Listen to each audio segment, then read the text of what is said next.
Why do I own two of these if neither one of them's scratched? Okay. Yeah, I'm not surprised, Easyak. Hello. All right. Here's the deal.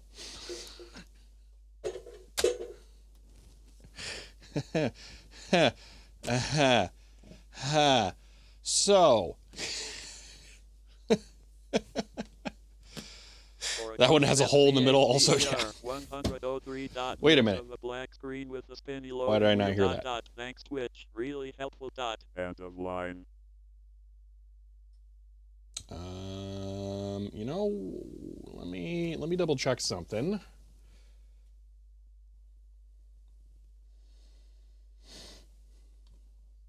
Does it suck? No, that's on Broken, not Lost Highway.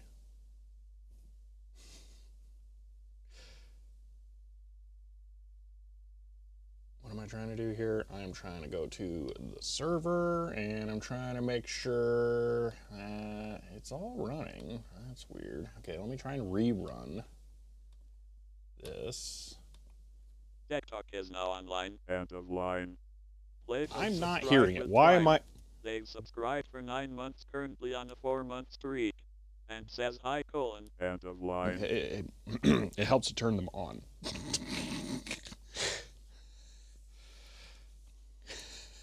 Does it suck? Oh, I don't know. I haven't opened it yet. Okay. Now it's connected. Pretty sure I hear the deck talk. One moment. Let me make sure that that comes through.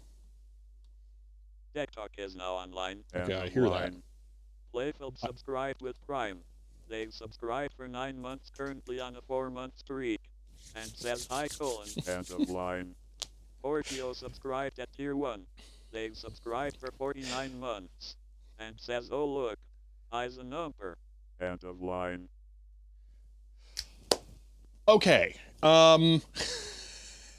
You heard it? All right, good. Chloe, thank you for the 100 bits there. I appreciate that. Playful, thank you for the Prime sub and for 9 months. I appreciate that. And Pordizo, thank you for the tier 1 sub and for my brain wants to say it's this. 32, 8, that's 40. That would be 45. Oh, this one's rough. It's not 16, right? Wait, 32. Oh my gosh, it is that. Wait, is it? It's this. Wow.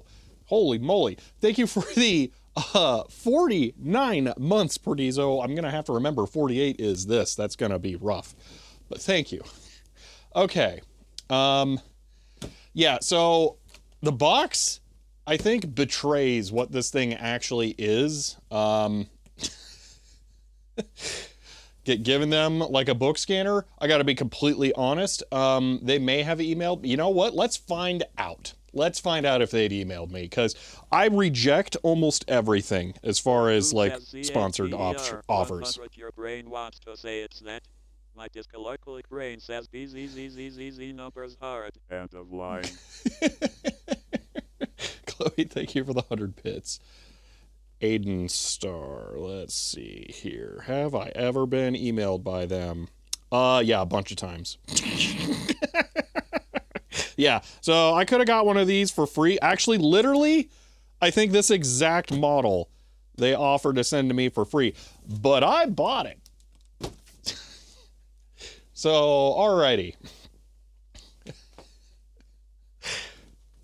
Okay, here's the deal. I'm gonna, actually, I forgot to grab all the components for this and put it back together. So, because I bought it, someone is going to be recording a second channel video about what we're doing today to amortize the cost of having bought a $150 microscope so they could take a picture to put on Wikipedia and give all of the rights away to.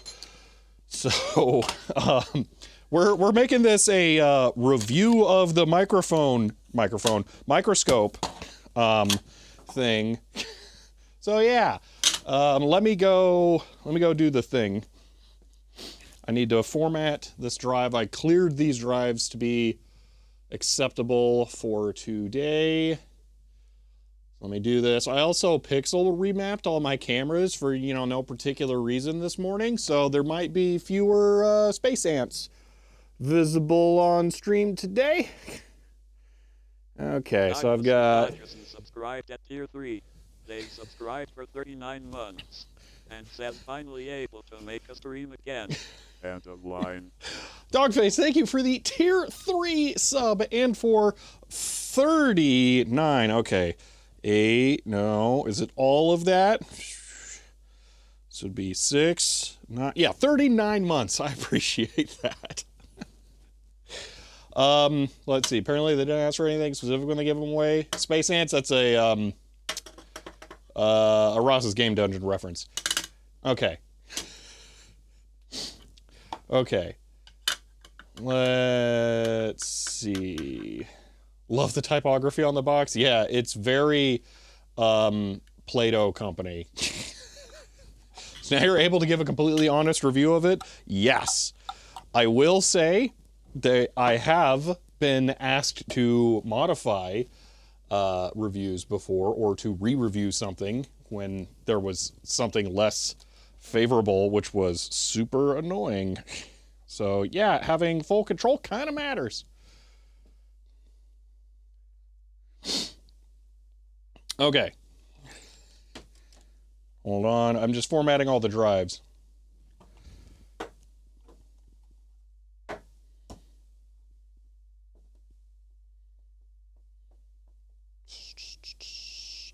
Oh yeah, for those of you who weren't here yesterday, the pre-stream or pre-recording backstory, okay? So I was given a Intel USB 200X Zoom microscope a while ago, a long time ago. And yesterday we tried to use it for kicks to look at a wafer. And then as I was about to put it away, I put it down next to the CED and thought, you know, hey, look, a CED, that's pretty cool. We might be able to see some fun stuff on there. And then we did. And I want to get a much, much better photo of what we saw. Hold on, let me format this, and then I go grab my flashlight. So yeah, we're gonna do a world's first image today. Actually, that's gonna be part of the objective. Magnification, stupid, absurd numbers that I don't believe. So just whatever. I'm not even gonna quote them.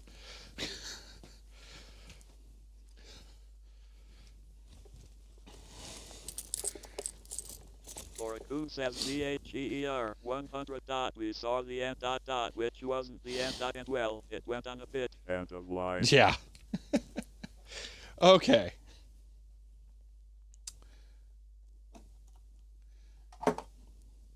We're going to look at a lot of stuff, Paul Guy. I have a selection of subjects to look at back here that I think would be cool. So, $7 one says 1,000X. Yeah, I think this one said something like 4 or 7,000. I don't remember. It's just an absurd number. So, also, I'm not going to know exactly what version this is just by looking at the box, and this is part of why I think they have such a, I'm going to call it childish, but that's only in the sense of the appeal of the design box. I think it's like that because they just use the exact same box for their entire product line, no matter what spec you buy within it. So one of these could be 640 by 480 and made out of clear plastic from the 2000s, and another one could be, you know, an actual useful piece of equipment, and I think it's all in the same box. So, how's it going? Are your bits safe? Got some nice redundancy going finally? Yes. So, actually, currently every single video that, I think except for like 3 of them that are kind of like in the middle, every single video is stored in 2 locations right now. And these pieces of orange tape on my recording drives now indicate that I have validated that the files that were previously on that drive are re-encoded on the server, which means that they are stored in duplicate. And I'm going through my entire box of SSDs, one drive at a time, and validating them now before I go and use them for recording new stuff. So every single time I come here and start recording, I pick out 3 new drives and then check them and tape them, and yeah. So, bleh. Wait till you realize it doesn't even use a lens. Well, we'll see. So yeah, it's, that box is a retirement plan. Most of those are 256 gigs. I don't think so. They're all SATA as well, so just set the expectations lower. But yeah, yes, that's all. It's still going, but I wrote new software that allows me to manage my video projects from a web interface that makes it so much easier to handle all of that stuff. So yeah, everything is transcoding on the server and working very well.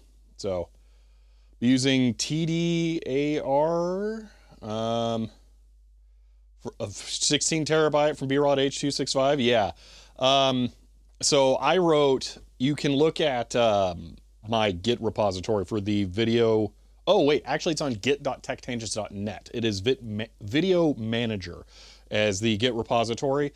I actually wrote my own BRAW decoder that I use with FFmpeg to convert BRAWs into H.265. And now I have a web front end that allows me to just select, like, here's a project, convert everything in this to H.265 that's BRAW, and copy everything else. So yeah, it's doing a lot. Okay. Yeah, I'm not crazy about the HDD prices that are going up this year, right after I'm probably going to have to buy a bunch because stuff didn't work out. So I got kind of screwed every which way on this ordeal. I'm not having a great time with that. It's going to be bad. Anyway, okay. So our main objective for today is to look at an a CED in this. We're not going to look at an SSD, just going to see black squares. Yeah, it's your BRAW FFmpeg decoder I've been using. Oh, awesome. So out of curiosity, when did you set that up and what version of the BRAW SDK did you use? Because I tried to compile it against whatever the current version is, and it doesn't work anymore. But also it seems like they really haven't updated the BRAW SDK all that much. But if you still just use the version 2.2, which is the one that I recommended, it does still work. But yeah, it's kind of weird. Also, for the record, they still have not updated the CUDA library example file in the BRAW SDK. So I still can't add CUDA. First time in years LTT even used SATA SSD for a boot drive at a $1,000 build. Oh, ouch. We considered the merits of setting fire to AI tech bros.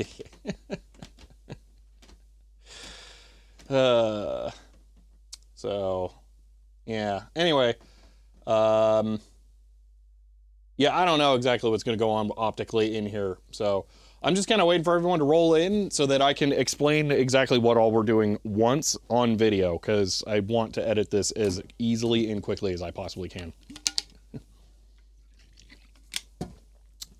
All right.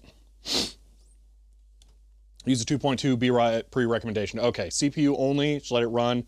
That's perfect. Yeah, it does take a while. Unfortunately, there's not a lot that can be done about it. So, yeah. But I love hearing that that's being useful for people, and it drives me insane that I wrote the only usable tool for that. Like, just how has no one done better? My tool sucks. Anyway, yeah, all right. Paul Guy, that's the objective today. All right, let's start recording. Actually, I did wipe everything, right? That's clear. I know that one's clear. Let me look at this. This says it can hold 2 hours. Beautiful. It works out perfectly, by the way. I use 500 gig SSDs in the cameras and a 256 in the ATEM, and then they all can record about 2 hours. So as long as I actually stop and start stuff, it's golden. Okay. Let's record an intro and go over what all it is we are actually doing today. Just do one here so that I have a clap sync. Okay. And because I don't trust any of you. Hello there. Today, I'm looking at a microscope. Now, I've actually been told that a lot of people get sent these for free to do a review on. Well, I bought it because I don't check my emails, apparently. But I needed this so that I could accomplish what I think is going to be a pretty cool and possibly world's first goal today. But I thought it might be fun to take a look at this microscope and review it for quality and features and all of that fun stuff. So today, we're going to be cracking this thing open and taking a look at it. Now, my actual objective here is to look at a CED under this microscope. I'm not going to look at this one. The one that I'm going to look at is the one that I pulled out of my CED player that ended up being the movie True Grit. That disc was put inside of the machine and then somehow orphaned without the caddy tray in it, which effectively meant that it was trashed. And then when I removed it, it ended up getting damaged, and I am never putting that machine, and I'm never putting that disc back into the player. So I thought it would be fun the other day to take a look at it with a lesser microscope that I have, and there's something really cool on there that we can see, and I want to get a much better shot of that so that I can publish that for the public domain to be so close. And I want to get a better shot of that so that I can publish it for the public domain to use, because I think it's going to be the first ever image of its kind. But we're also going to look at a ton of other kinds of media and different pieces of small scale things to get a feel for what this scope can do. So let's get it open and see what it looks like. All right.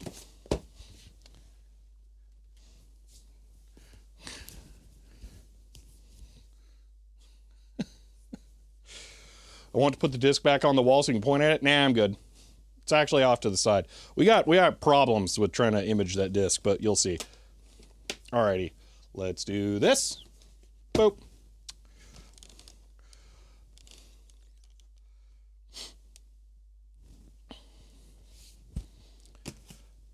Still recording. Okay, so this box really makes this seem like a child product, especially the parts where it talks about children using the thing, but it really seems like this is actually a good microscope. Now, I would say what it is. Let's see, it says add-on star, plastic, digital, ... 32 gig card. This is one of those, I guess, bunch of names products that gets rebadged. I don't know. I've been informed that this is actually a reasonable brand, so we'll see. Now, here is the actual version of this that I bought. It is the add-on star. I believe I have the 24-6S here. And this should be a, I think a 1080p sensor with HDMI out for the microscope. And it comes with a stand, and the stand might be a problem for me today. But let's go ahead and just get it built and check it out.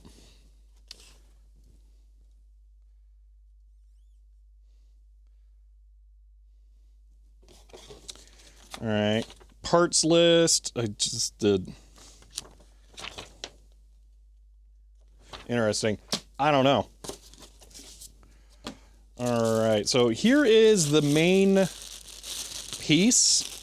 So there's going to be the camera right here, and then the display. I guess the camera is gonna flip down. Yeah, so we have the camera, the display, and then the outputs, of which the HDMI port, which is one of the reasons why I bought this, is mini HDMI. Thanks, guys. At least it's not micro HDMI. So I'm gonna need a weird HDMI cable to be able to use this, but thankfully I sneakily looked in here before I started recording today and caught that so that I would actually have the cable ready.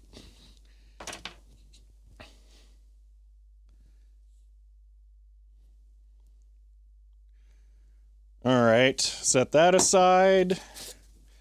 In here, we've got a metal tube, the cable, another more different. Oh, it comes with a mini to full-size HDMI. Okay, cable. I'm glad to see at least that. All right, 32 gig, definitely super high grade micro SD card. It claims it's a class 3 card. A UHS 3 card. Somehow I feel like not.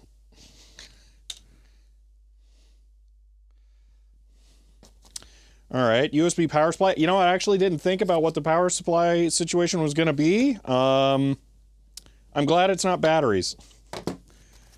I just kind of ran with it. Why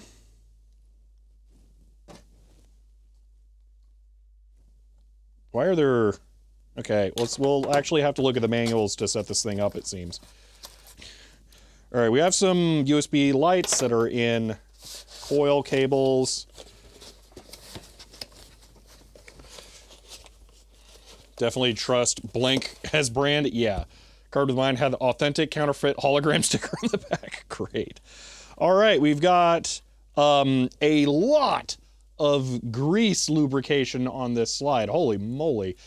This is going to be the focus wheel guide thing. That's so much lubricant. Jeez. Oh, there's there's a USB port in it for these. Oh, that's hilarious. So this is a kind of USB hub too. Oh, that's hilarious. All right. Here's one of the reasons why I bought the particular model that I did. It comes with two objectives there, and then I think there's supposed to be a third. Maybe the third is blank and it's just what is built into it. I'm not sure. So I guess we'll be looking at the manual or something. But I should have a 7 to 8 millimeter and a 3 to 4. There should be like a 12 millimeter as well. But I do have the ability to interchange eyepieces there. This is confusing to me. I really thought there was one more. All right. Well, we'll look at that in a bit. It's definitely a more serious job than mine. Yeah, so it's not, that's why I was talking about this before I actually started recording, because I'm filming this live. The box betrays what this thing actually is. It really looks like kids' garbage, but I think it's actually a good product. All right, a remote. Don't underestimate the value of a remote on something like this, because you don't want to bump things. Oh, we have some slides so we can look at things. Okay, and a bunch of fasteners. Oh, there's going to be a whole assembly montage on this. Okay, cool. Third might be the built-in lens. Yeah, that's my guess. So I'm just going to end up popping one of those off. All right, get that out of here. We have another USB port. Oh, the backlight. I actually think I might use the backlight. That might be cool if we can find an example for it. And then we have the focus plate. So let's go ahead and build this thing. Now, one thing I am concerned about and may look into a solution for on this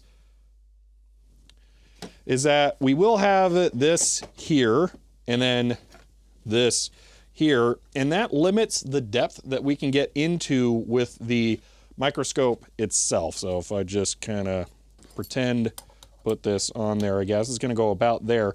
So we are limited to this amount of depth. I may come up with a way of having this free float. Probably not today, but I might have to come up with a suboptimal solution for it at some point here for one of my objectives. All right, let's actually go through the directions to assemble this because I think it might be important.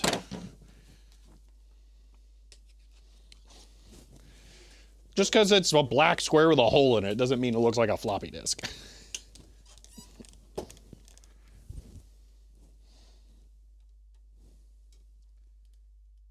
Okay. All right, I am recording, but this is the man whatever period.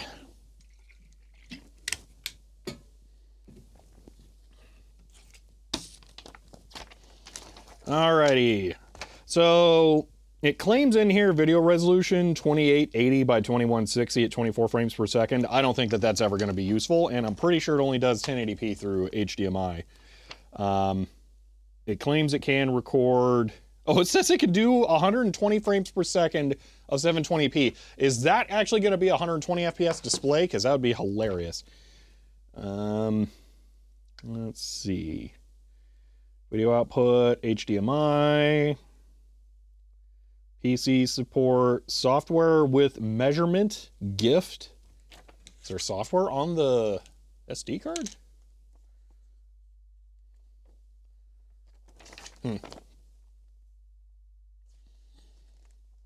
All right, well, let's figure out how this thing goes to get... So far, it's not actually giving me assembly instructions. Wait a minute, are there really no assembly instructions? Wait a minute. There are genuinely no assembly instructions.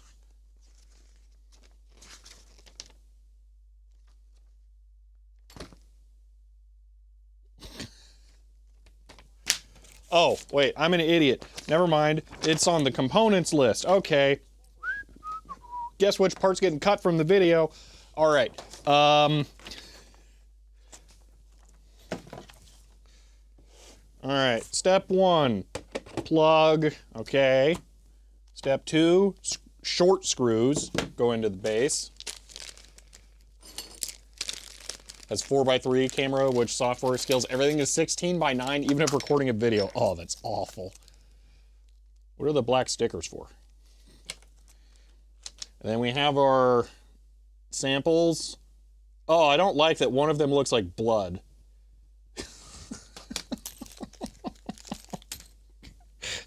I'm just imagining the poor sucker on the manufacturing line that's pricking their finger to make slides. Oh my gosh.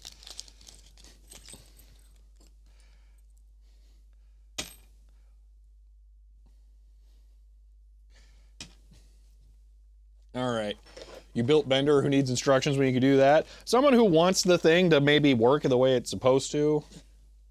Guess who's not putting the slide holders on, by the way? Send that one to Asagi for the spectrometer. Could be cow or pig blood or something. Honestly, I don't really like any of them. I'd prefer it just not be a human who's just sitting there pricking their finger all day. Pass.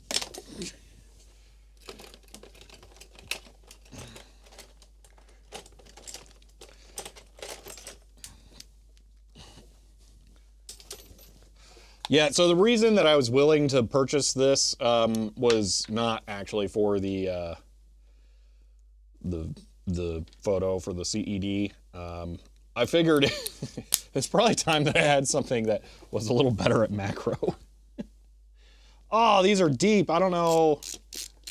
This won't reach. I'm gonna have to use their stupid screwdriver. Ugh. Why would someone throw that halfway across the room? It's totally human? Yay. Did you look it up? Does it say it is? Lick it. Cool. Gene sequencing machine.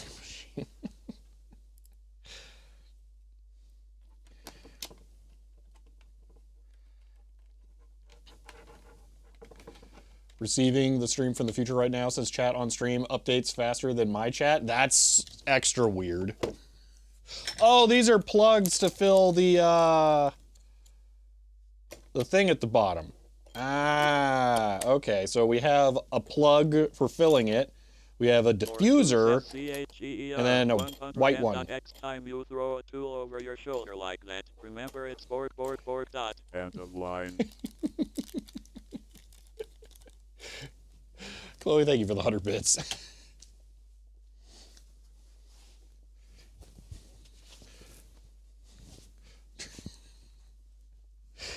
All right.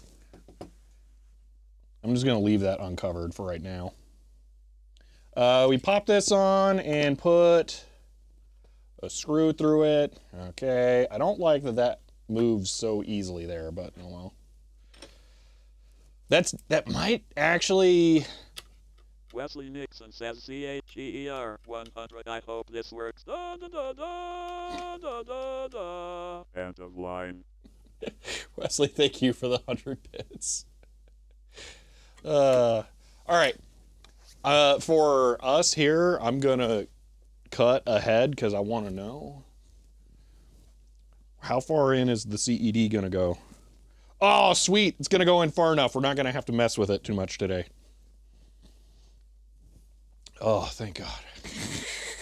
Dude, on the drive home, I was trying to envision how am I going to build a gantry to hold that Intel scope, and then I got to be able to rotate the CED as well, because it turns out that's going to be super important. Like, it's going to be really hard to get the photo I want. There's a reason that we spent about an hour on it yesterday and did not succeed. Microscope from the 80s, cast iron movable mirror at the bottom, flips opener. There's an incandescent bulb. Nice. You cheated, that came from a Steam forum? Yeah, I think that's where most people get them. All right. Now we put the sword in the stone. Wait a minute, where do I put the screws into this? Okay, screws go into the bottom. Boom. Wait, boom. Okay. Yep, add screws.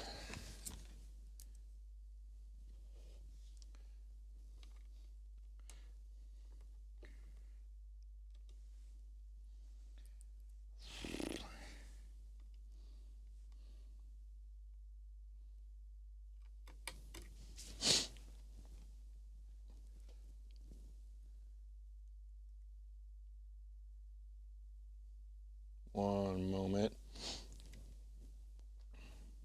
Oh yeah, Dziak, did you see how well I did on eBay? Pretty happy with that one. Wasn't a total objective to get the extra thing, but like I wasn't gonna say no for a better price than all of the other listings.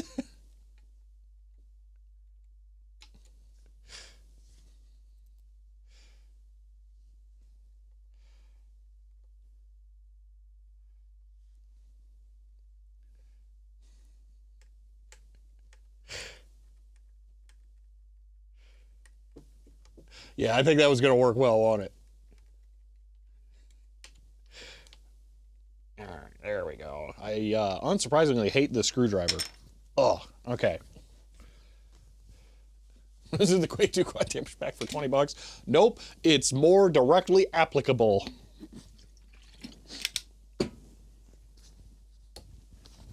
Okay, now we drop this on. Oh, this is going to be how we raise and lower this. Okay, I have a note. I am impressed. They have screws that have a well or a captive, let's say, piece of silicone down in there. Is that silicone? It's a little harder, but it's still a piece of captive plastic in there to press against the tube instead of just biting into it. That's going to be much, much better in the long run. And it's the same with the part that holds the and it's the same with the part that holds the actual scope too. So I am very happy to see that it's not just going to bite into the metal the whole time.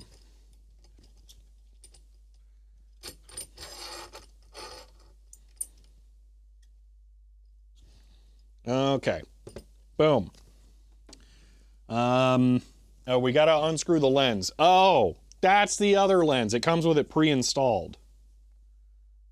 Yoink. No, wait, not quite yoink. You have to fully remove the screws? Huh, okay.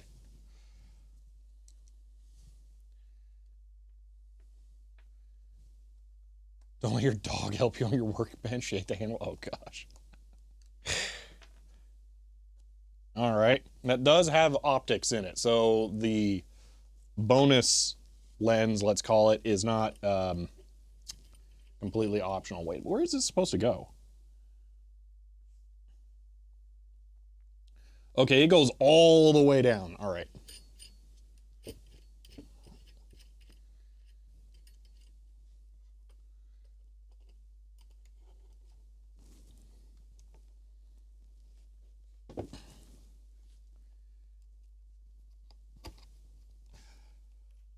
It's going to be nice to have like an actual good piece of hardware for this. Much higher quality than the packaging suggests? Yeah, that's what I'm saying. The packaging really makes it seem like kids' garbage, but it's not.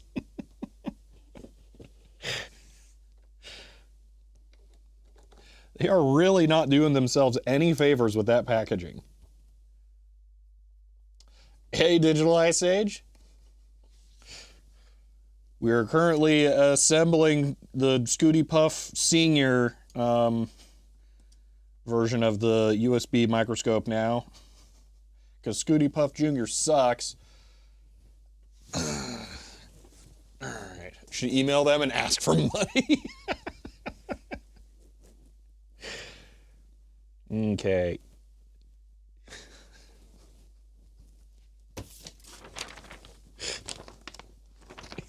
They could word this a little less weird here.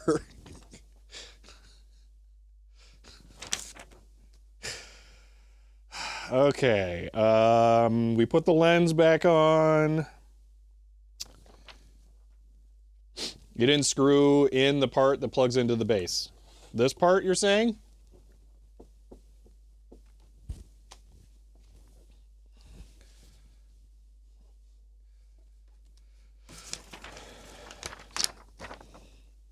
I think that's it. So we're not installing the slides. What I'm naming the black cube when it's finished. I like that. You guys, I looked. Okay, I think that's it. I have a question. Where does this go? Unless it plugs into the base? No. I have no idea where the controls go.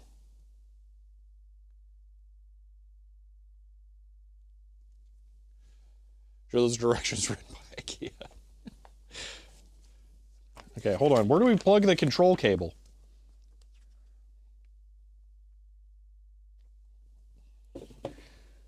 Okay. Oh, this is weird, man. What the heck? Oh. So I think you can have power, or you can have power and like buttons and lights and stuff. Like you can power just this if you use this cable, but if you want all the lights, then you need to use this one. That is weird. Also, why do I have more screws?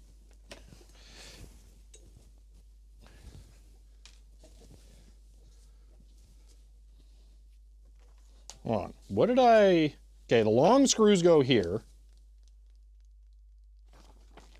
Okay. Short screws there. Tighten that. I got 2 extra short screws. Okay, I'm just gonna not question it, because every time I question it, then I look like an idiot. Okay, so I'm pretty sure we plugged this into power. Yeah. All right.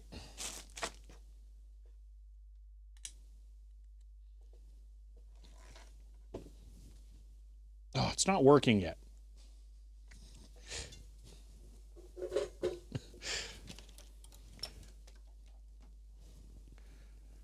All right, here we go. First off, for all the weirdos. Wait, why are there 2?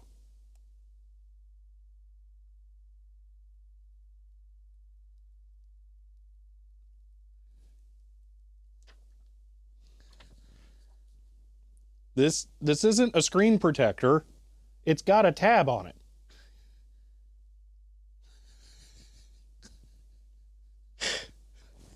Why? You know what? Screw it. We're using it as a screen protector. Hold on, I'm getting a lens cloth.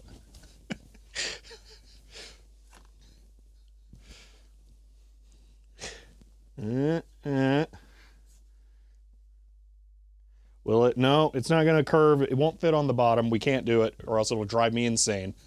Oh, well.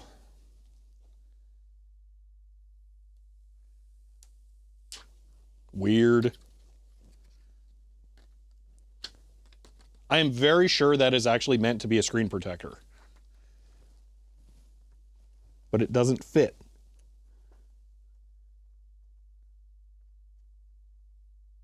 Who says CHER 100 getting a lens cloth?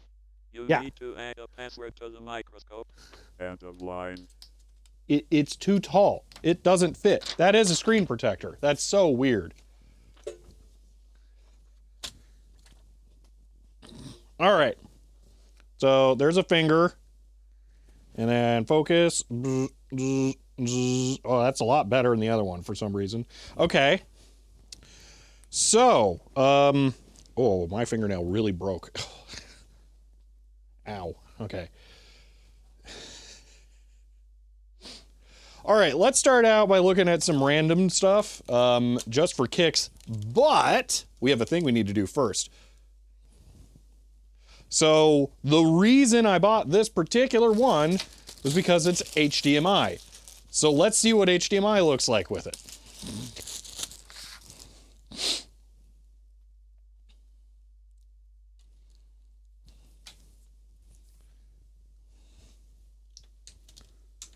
All right, I'm plugging the thing in up here. Then I'm going to plug this into my HDMI switch. And that was weird. Boom. I said, boom. Whoa, crazy. Look, it's a thing. All right. So we can not have 60 frames per second. Hold on. Mode. No file. Okay, those are weird. All right. I have a complaint. And I suspect there will be many.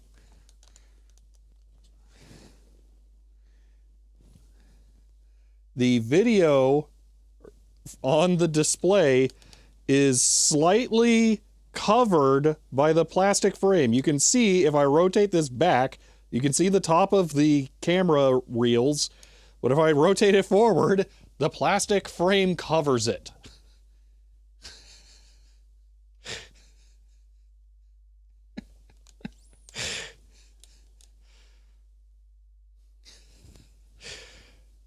Okay, I don't want to insert an SD card. Just bring me to the modes. Wait, do I need this? FORTEXMP 6801 SICHER 100 is just the first sign of this being a cheap piece of crap. End of line. Vortex, thank you for the 100 bits.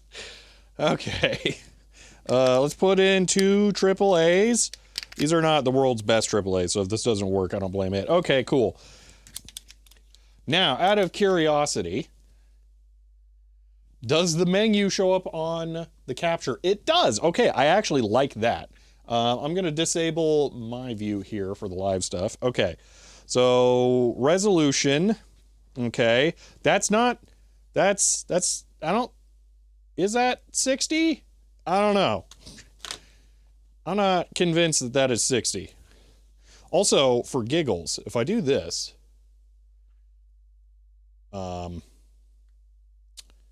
yeah, that didn't do anything. I suspect that's the output resolution for like the files or whatever. So we may not see that there.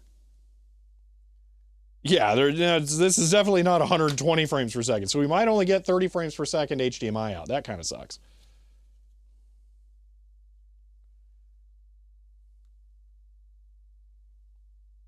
All right, exposure, being able to control that's pretty sweet. Okay, I like that.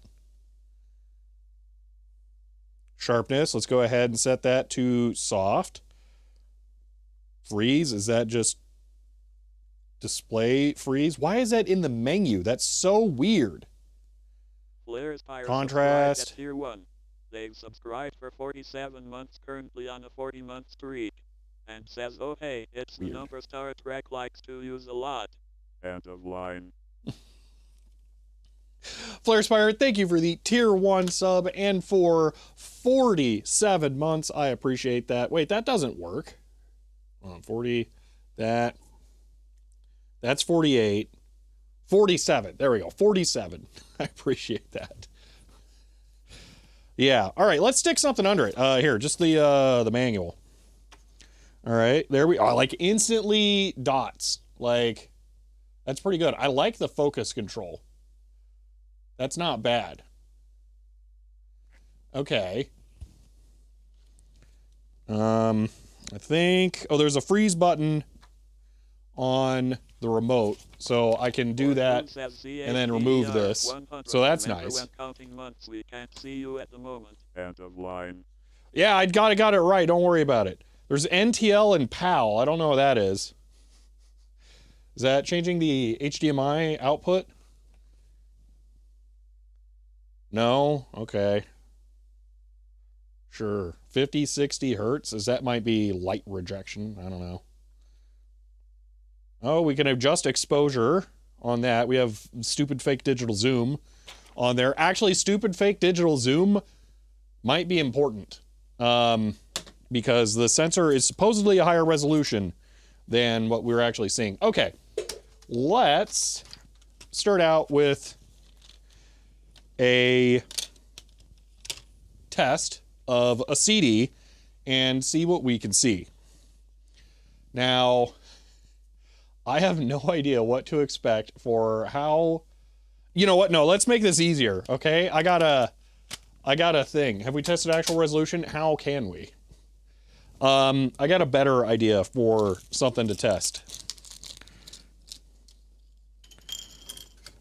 There we go, just put that in there for now. Where'd the box go? Okay, I'm gonna turn this back on. CHER 100. This microscope is made in China, so it's a cheaply made to break, but if it is not cheap, then the microscope will be used for seeing bacteria. End of line. Sonic, thank you. Sonic Super Brony, thank you for the 100 bits there. Yeah, it is probably, I mean, actually, I'm pretty sure it is. All right, so they have a bunch of things they suggest that you look at on this scope, and we are definitely going to do that one. Oh wait, I do technically own one of these, and it may even be in the office, now that I think about it. But, no, and I'm not even counting ones that are in record players. No, I don't have any watches, and then Jade identification, that's such a weird one. Anyway, we're gonna look at coins. Because I was looking at this, and I was like, what kind of weirdo collects coins? And I was like, wait a minute, that's me. Coon says CHER 100. You always have to love when TikTok puts the punctuation in weird places. End of line. Chloe, thank you for the 100 bits. All right.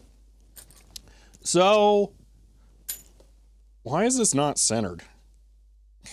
Hold on, do I need to tweak my screws to center this? Oh, that's weird. Oh well. All right, so we got some really important historical coins here, like the Chuck E. Cheese token. There we go. Look at that. Look at the mouse's face. Whoa. Crazy. We could put the lights on this too. Why not? Okay. We got one light. Whoa. And we got another light. Whoa.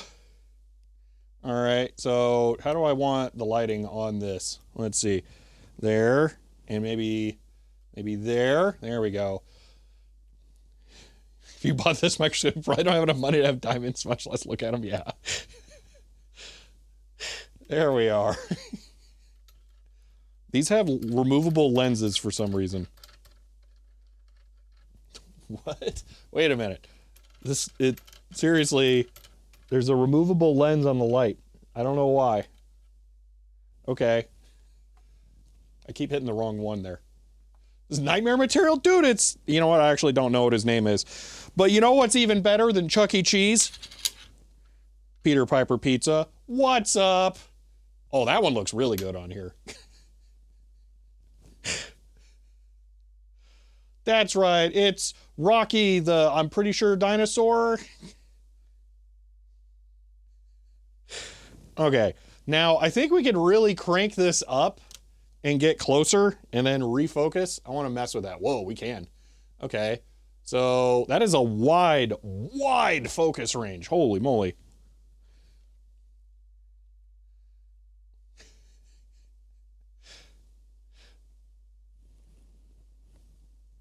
I can't really make out that text. Wonder if it's because I have two lights on it. Yeah, we need some shadows there. Okay.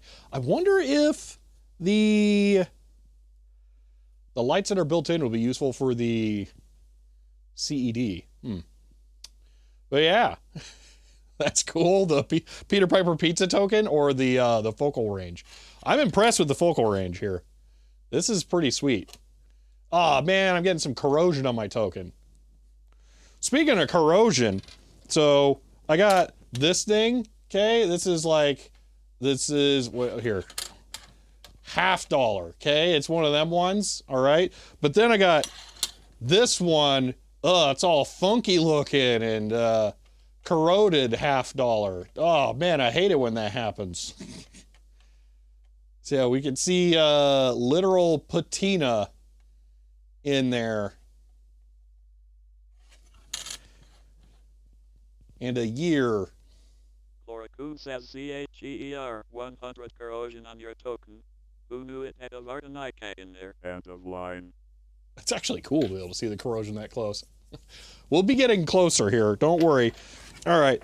You know, it sucks when the coins just keep getting bigger because like this one's way bigger. That's the year right there. Jeez. Okay. No one caught on that was a it's a standard nickel $50 and a silver $50. Anyway, let's look at some felonies. Here are some penguins from SeaWorld. Wow, that's interesting. So that's actually kind of cool. I was not expecting to see something in this that I thought was interesting. The coin gets pressed and stretched in a machine that's designed to destroy, federal currency. But what ends up happening is it is exposing the copper on top of there. So the corroded shadows are where the copper was worn thinner and exposed, and it doesn't have the coating as much on it protecting it. That's kind of cool to see. And then can't not have local Phoenix Zoo. What's up? This one much more evenly applied the pressure and stretched the whole coating. But I got no idea what lizard that's supposed to be. It just says Arizona. It's the Arizona lizard. That's what it is. That knows on the 101. I wonder what those bumps are supposed to be, or if that's just like a casting mistake.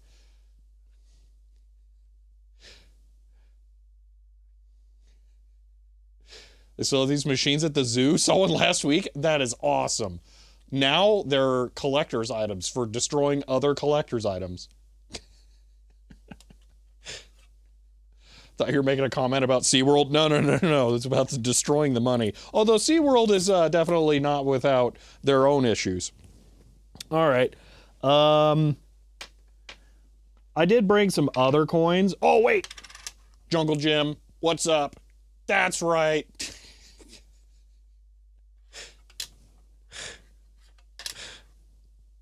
Gotta have them all. And then I have the Golfland ones from the Hydro Thunders too, but I don't want to dig any of that out.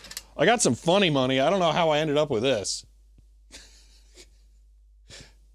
But it's got a moose on it, so that's pretty sweet.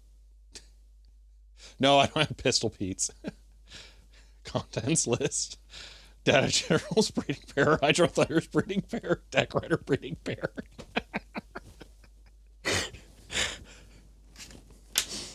I got one more funny money. Here we go. This one's from the Philippines. There we go. This one's real beat up.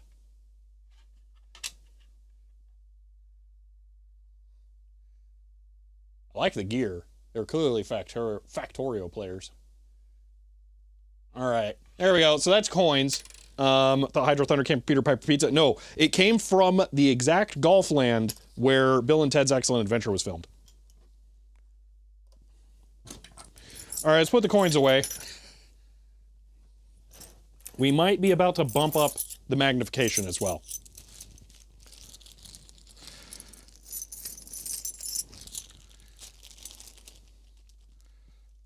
Showbiz pizza tokens? No.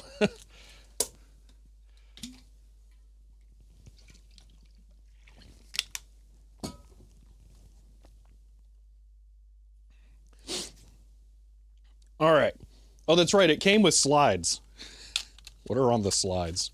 Are they labeled stuff? Nah, I'm good. Your thing is scratched up already? Yeah, when you're looking at it with lights at an oblique angle, yes. Okay, we're going to step this up a notch now. I mean, we're going to kick this up a notch now. Bam. Oh, that's right. It's not, it's counter, the counter rotate. Anyway, it's a wafer. We're going to look at a wafer on here. I do not know what the die is, but we can very, very clearly see it. So let's check this out. All right. So this will be where, my God, that looks good. Holy moly.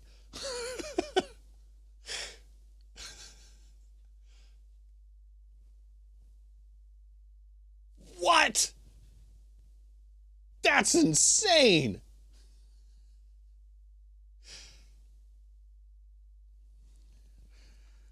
Okay, I'm now very, very excited about the CED. Okay. Yeah, that's awesome. Okay. First so slight improvement over yesterday? Yeah. Maybe just a little. Don't forget to test the digital zoom. We can try that, actually. Let's see. How far in will it go? It says 3 times. I don't think I necessarily believe it, though, that it's doing this correctly. Yeah, no, we're never going to use the digital zoom here. So let me explain why. All right. The aspect ratio of the image is changing as it zooms.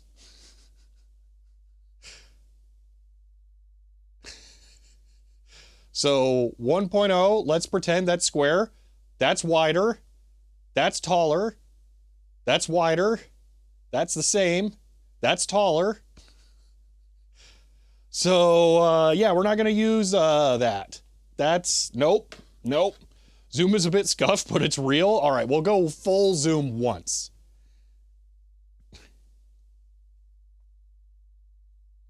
There we go. There's 3x zoom. Yeah, I can tell that that is scaling the image. So that's not beneficial. We're not going to use zoom. We have 2 more much higher magnification lenses. Now the downside is that I don't know how much they overlap. So all right, I do want to try going nuts on viewing this. So I'm going to swap in the other optical set and let's see what that looks like. So this comes with this thing, which we can rotate through lenses, and there's a chance that I could actually get a lens that's equivalent to this that I can put in here, and that'll probably be worth it. But for now, I'm gonna swap this in, and then they were actually nice enough. I appreciate this. They gave us a case, gave me a case. They give you a case. Just start again there. I do appreciate, this is nice. They give you a case with this to put this eyepiece in. So it will be protected, although I don't know quite how this works. Because there's like a... Oh! That pops out. Okay, this is weird.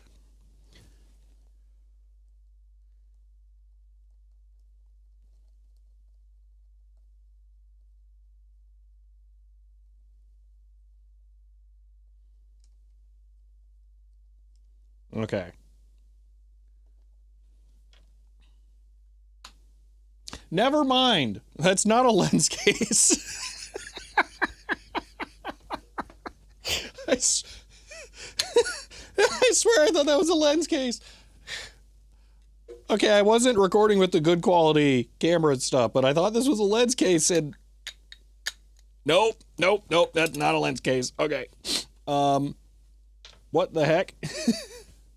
I got no idea where you're supposed to put that, so I'm just gonna put it in a bag and hope for the best. Yeah, I have literally no idea what that is for. Not a clue. All right, let's put the actual microscope lenses on.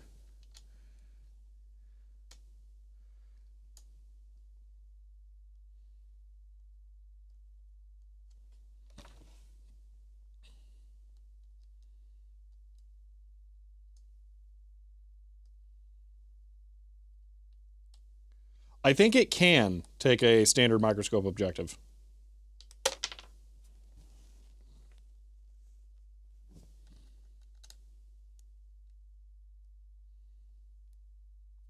This part sucks installing this, by the way. I don't like this.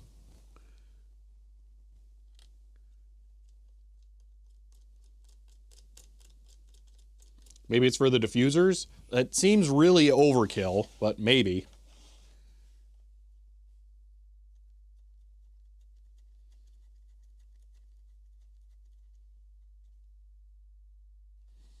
Okay.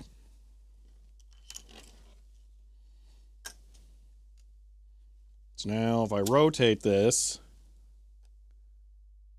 click. Oh, yeah, to center it, I just use the post in the back, I guess. Kind of. All right.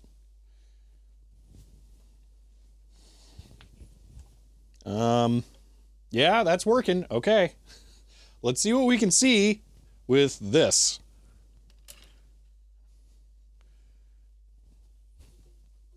And you can see nothing.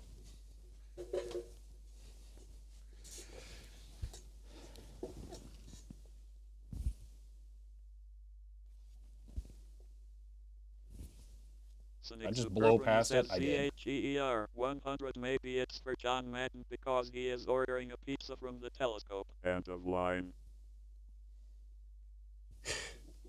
Sonic Super Brody, thank you for the 100 bits. Microscopes are pretty much repurposed car dash cams with a microscope objective on them. Oh gosh.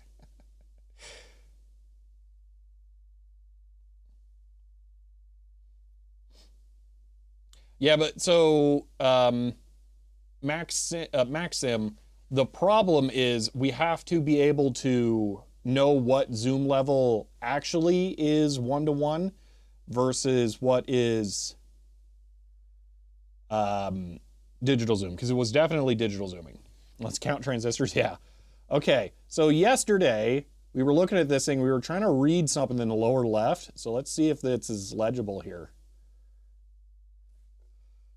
It actually is lettering. Hold on, I'm going to adjust the lights because we determined that the lights were extremely critical for being able to make stuff out here. And I want to try and get them at off axes.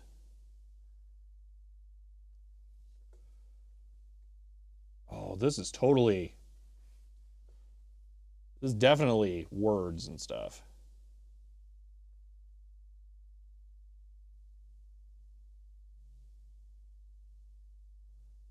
It is not easy to get it to play ball, though.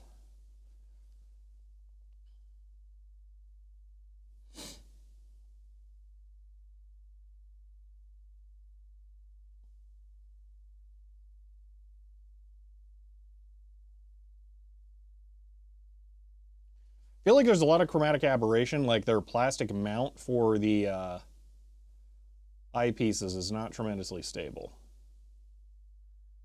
There's a lot of bloom going on here as well. Yeah, I'm pretty sure this is text.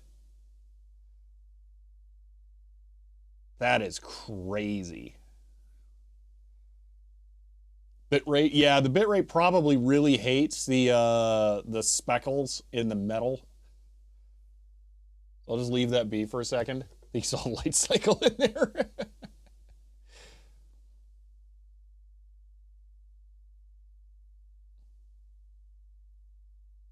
Yeah, I know exactly what you're saying with the sensor crop. So on my camera here, I can do exactly that. I can sensor crop from 4K to 1080p. If I wasn't recording, I would demonstrate it. So it is, I know exactly what you're talking about, but because it's in steps, we don't actually know what step is true sensor crop.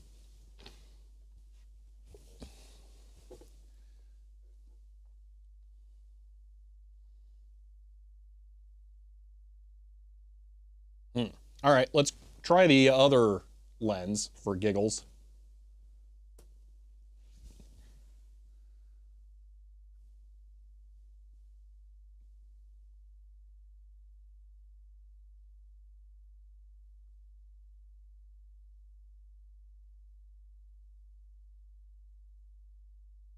Okay, this lens sucks.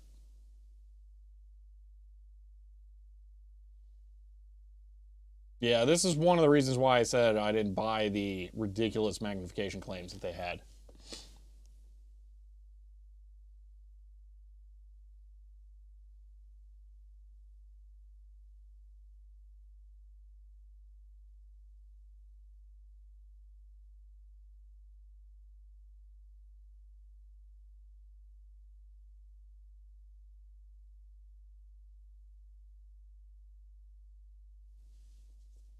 All right, there we go.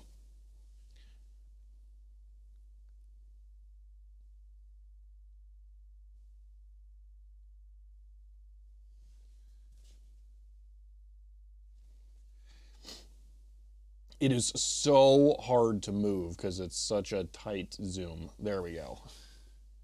Yeah, it's as good as it's going to get. I don't think there's actually a benefit to using that lens.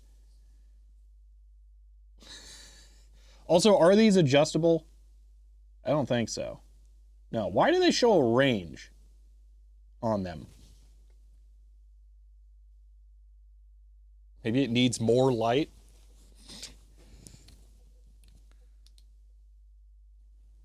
There you go, more light.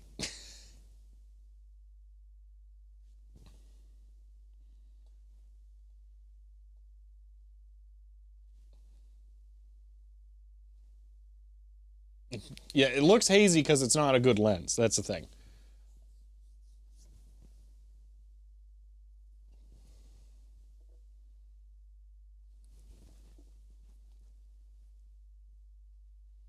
What about different angles? That's not a thing you can do. What's the range? So it's listed in millimeters, and I think this one's 3 to 4 millimeters. In that's you can move the subject up and down and then refocus it in that range. So you know what? Maybe let's try this, actually.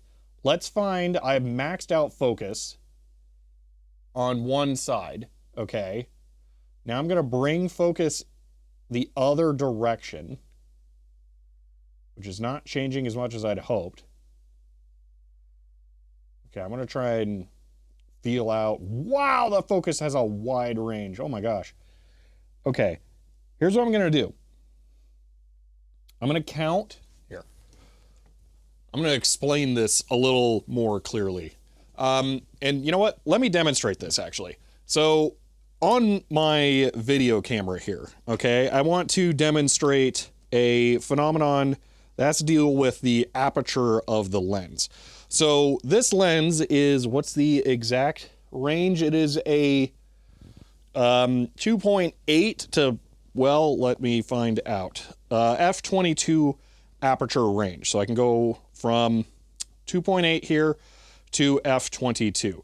This is opening and closing an aperture in the lens, which allows more light through. However, the optics of lenses are usually designed for a specific range. This is more true for zoom than anything else. But what you can observe is that when you're outside of the center of the aperture, you can get more fringing or more aberrations. So in this case here, I could turn the ISO down, and even though the shallow focal depth is going to make the image look softer overall, I suspect that the center isn't going to look good. So usually you're better off being more in the middle of the aperture range for your lens. So I wonder if there could be a sweet spot like that for these, where if we get more towards the middle of the focal range of the lens, we would have a better result. So here's what I'm going to do.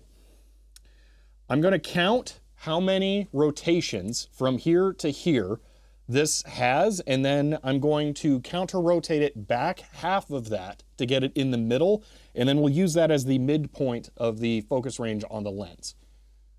Okay. 1. I slipped. I slipped. It's like a fluid-filled tripod head. It's very tight. 1. 2. 3. 4. 4.5. Okay. So 0.5, 1.5, 2 3/4-ish. Okay. So now I'm going to focus this up and down until it's in focus as much as it can be.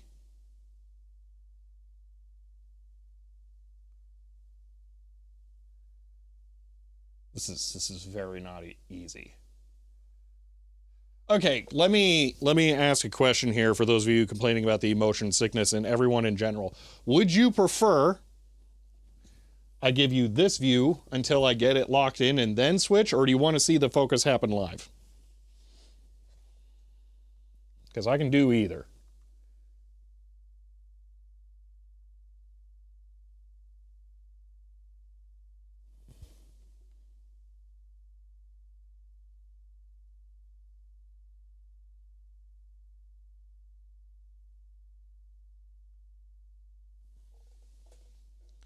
See the focus live.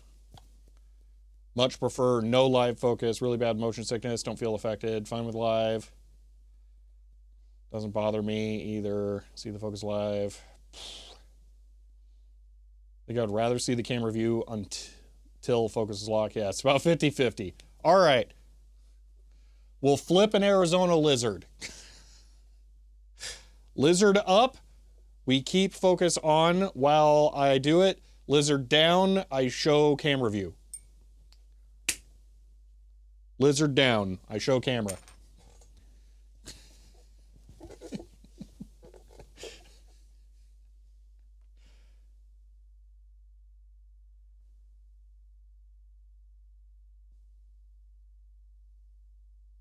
This is super duper fiddly.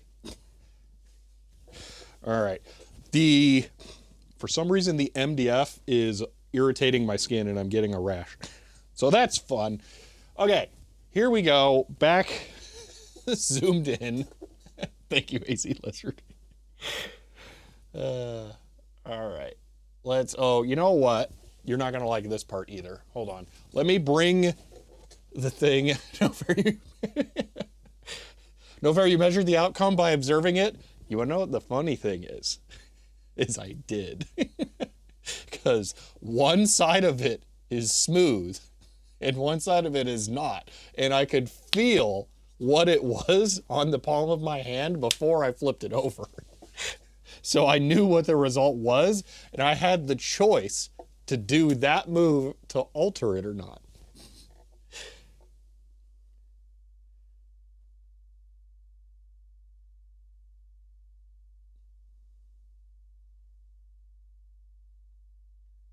Okay, hold on. I'm just going to find that text one more time. We'll give this our last shot for trying to read it.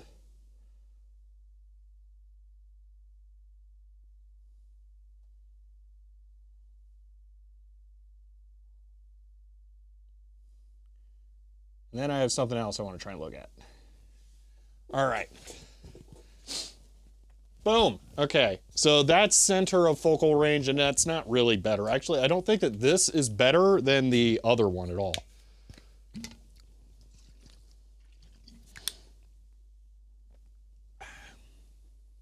Rash been bitten by the Arizona lizard. Yeah. All right. Time to go get a tablecloth for. Oh, you know what? Actually, that would help.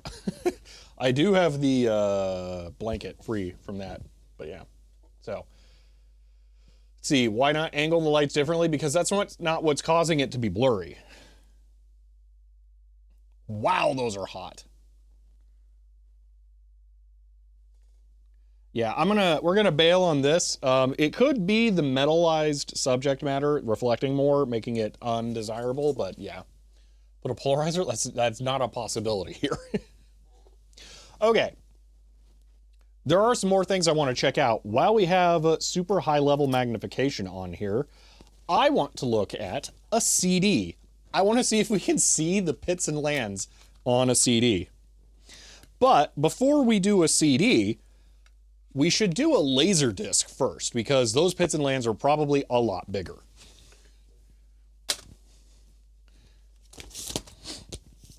One moment, I must blow my nose. Oh, wait, I know the trick.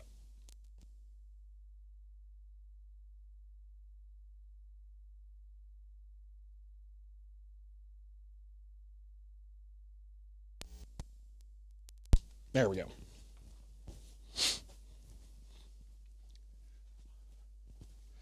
Okay. So here we have the mind's eye on Laserdisc, and we're going to try and look at this. Now, I'm going to use the foam here as a kind of, it's not as much as I would like, maybe here. I'm going to try to build this up to be approximately the height of that before I put the disc on there. There we go. This should be interesting.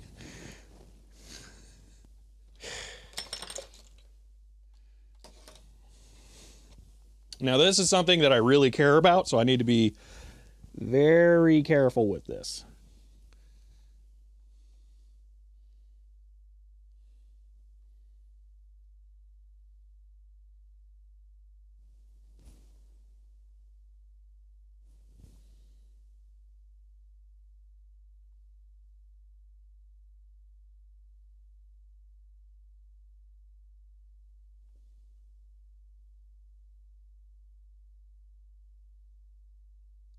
This is rough.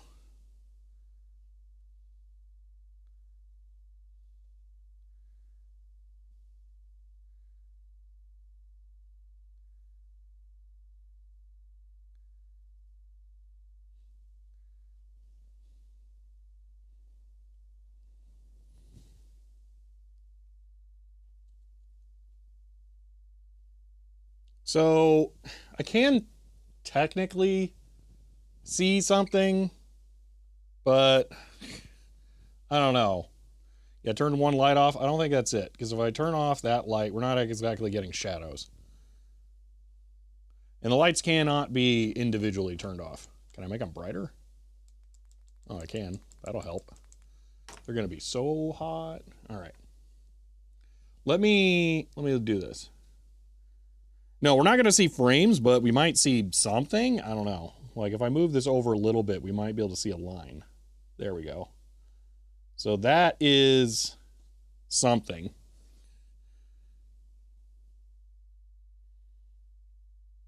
But I think it's more that we're just not getting the light at a good angle. So let me cheat.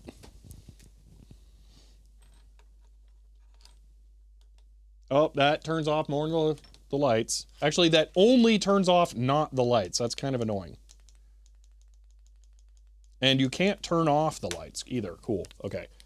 So if I do this, there we go. Now we're getting some, yeah, we need a much brighter light from farther away to get actual stuff out of this. Okay, now this is awesome. Hold on. We're bringing in the big dogs.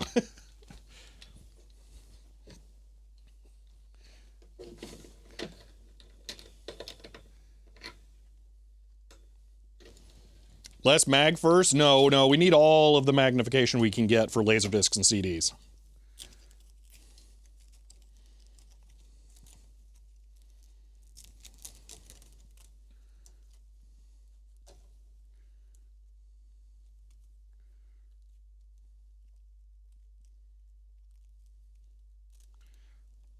Yeah, it would depend. You know what? This might actually be a, yeah, this is a CAV disc.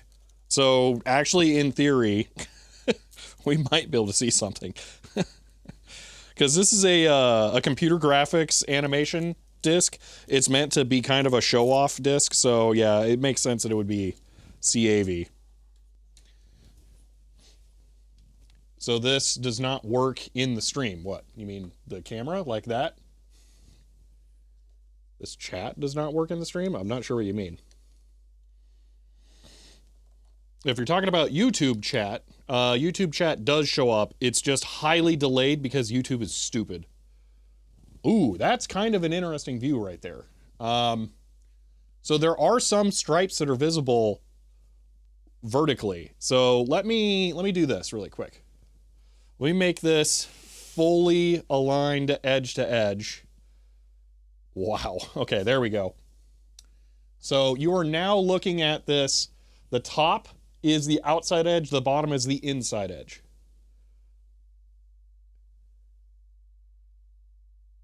And yeah, we are getting massive amounts of iridescence. So this is a vertical sync. That's what I was saying. That's what this is. Actually, I think this is a horizontal sync we're looking at. I don't know if I can focus this anymore. Let me try.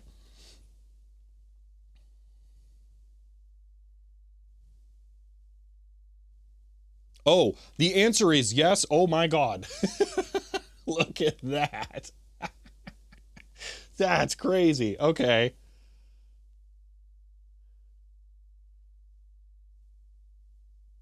Whoa.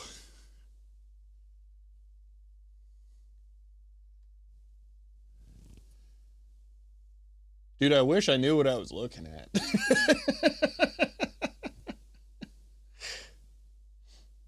Yeah, there are two vertical pulses visible. It's 100% a CAV. That's async.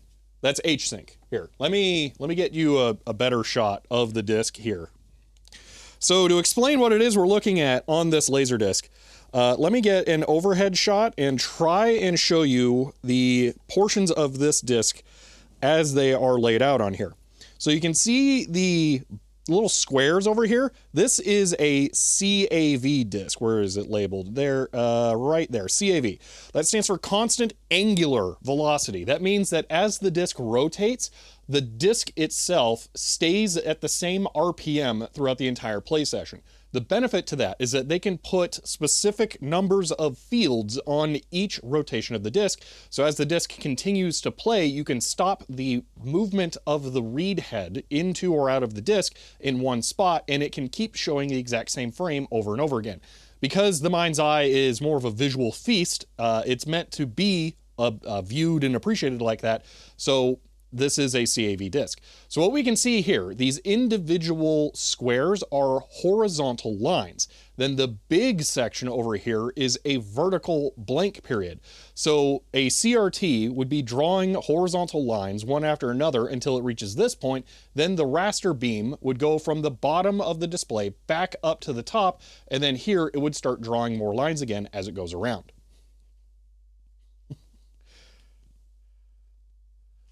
So what we are looking at on the microscope here is a horizontal blank mark. So that is what that bright stripe is in the middle. That is a horizontal blank. All the existing images of these, oh my gosh. I'm setting records in the thing that I'm not even trying to set records in. All right, fine. Apparently we should take a capture of this. So I'm gonna put the SD card in there, which is probably gonna mess up my focus. And then we'll try again here. You want me to do this?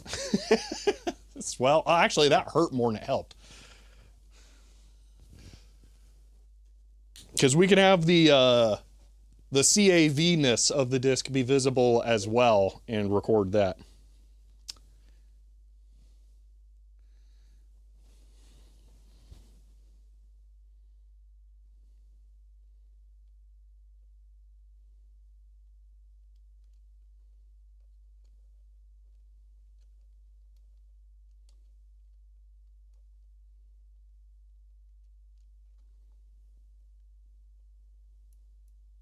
There we go. I have installed the memory card, which turned off the thing.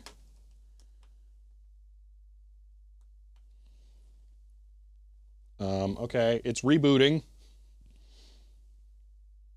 Got a CLV handy for comparison.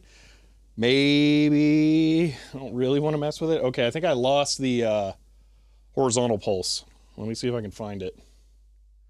It shouldn't be too hard. Yeah, there we go. So actually, in theory, you should be able to see the horizontal pulse and then the color burst. Well, maybe that's the color burst, actually. I don't know. Yeah, you can't see any obvious zones in a CLV. I probably have one in the other room, but a CAV is going to be far more interesting. Okay, so let me refocus. And I'm going to set the resolution, I guess, to big dog super high. Mode picture. Okay. So let me focus it. Yeah, this could be CAV color burst. I'm not sure.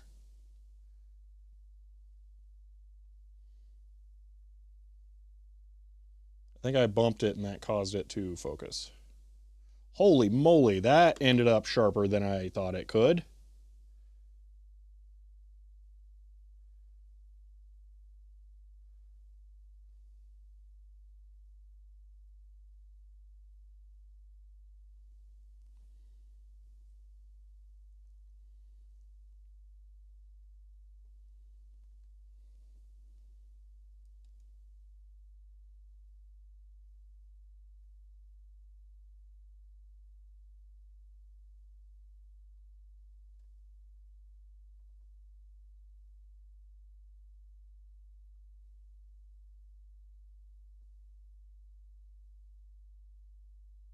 Okay, I'm going to try and refocus on that because that gets us some nice variation.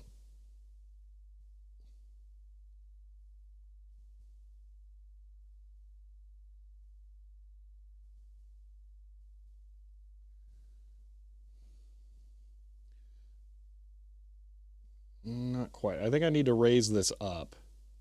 Yeah, there we go.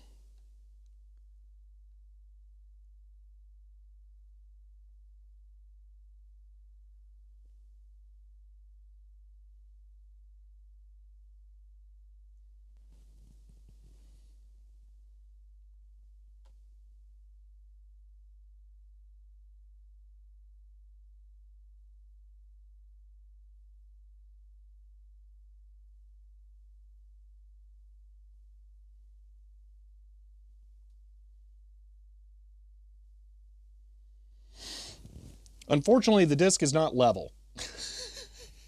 So we're in focus on the left and then not on the right. Okay, I'm going to take a picture just so that we have something. There we go. Go to the back porch, being much less dense section of stripes. I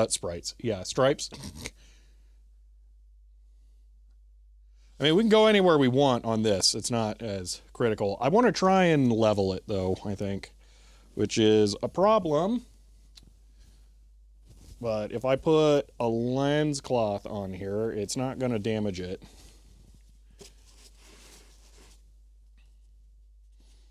And I can be a little more risky.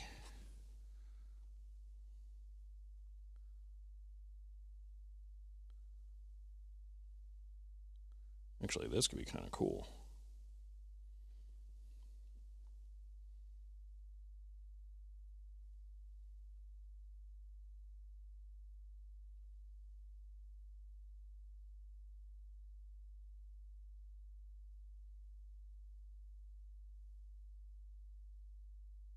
There we go.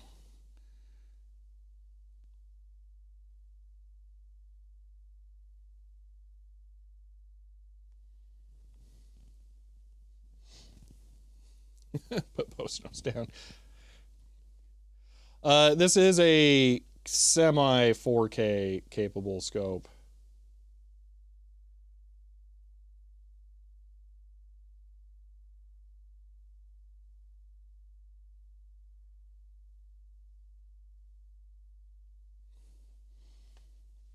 It's still not totally level. I'm not sure if it is. I'm not sure what's making it unlevel.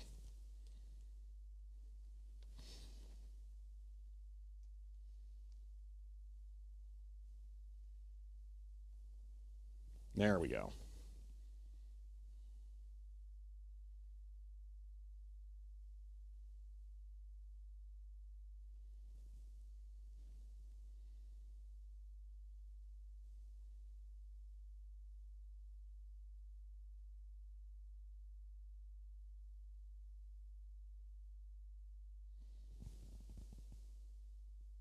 I'm going to capture that because that seems really good.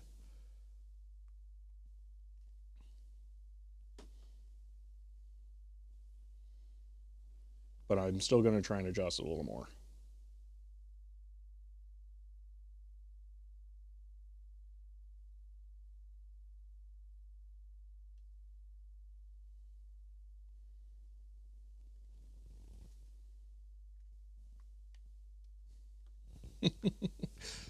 Guys got a really good deal on electron microscope. You joke, I could have bought one, but the way that the listing place put it up for sale, it didn't work out.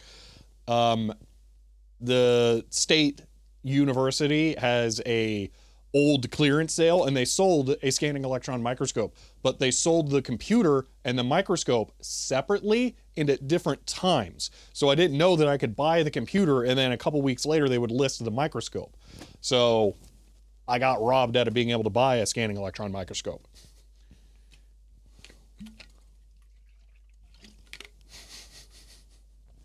Because I might have. Yes, I could have gotten an electron microscope, yes. But it was never in the cards. I was never going to actually be able to see it. Ooh, that one's cool.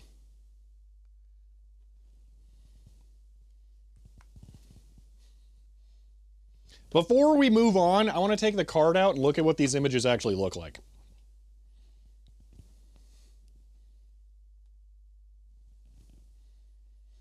Also, I've already recorded an hour's worth.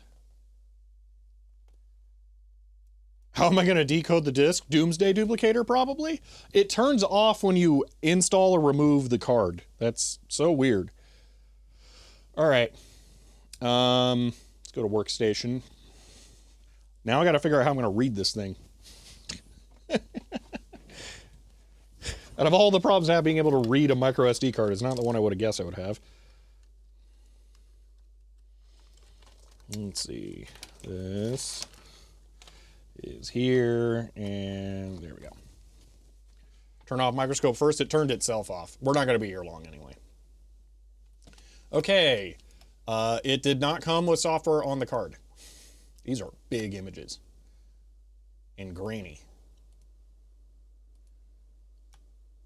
And not particularly sharp. I don't know, that's still not bad though.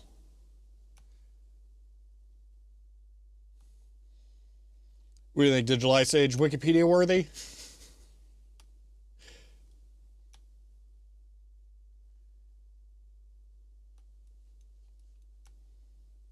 If only we knew at all what we were looking at. Like, is this a line? Is this a signal? Can you change the format compression? I didn't look at anything for images. For all I know, the images aren't even being saved at full res. We're at 4032 by 3024. Given the state of the art, yes, they are worthy. That's insane.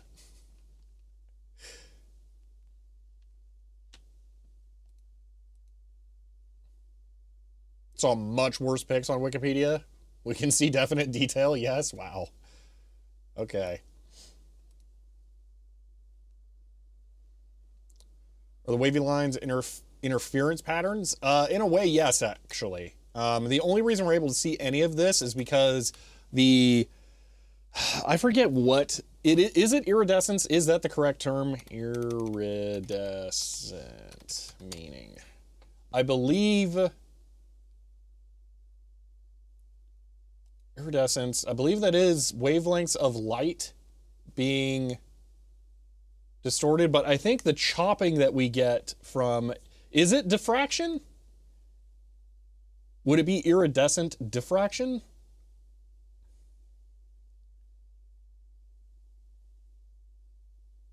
I have leveling problems with micro SD cards. Can I borrow the microscope? Yeah. Since nobody have tried to do this before, this fidelity. Man, we're going to be sticking so much stuff under this thing, aren't we now? Want me to go? I wonder if we can put it at an angle and then play a record through it.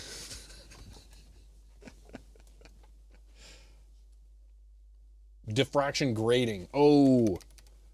Fraction grading. Is that it?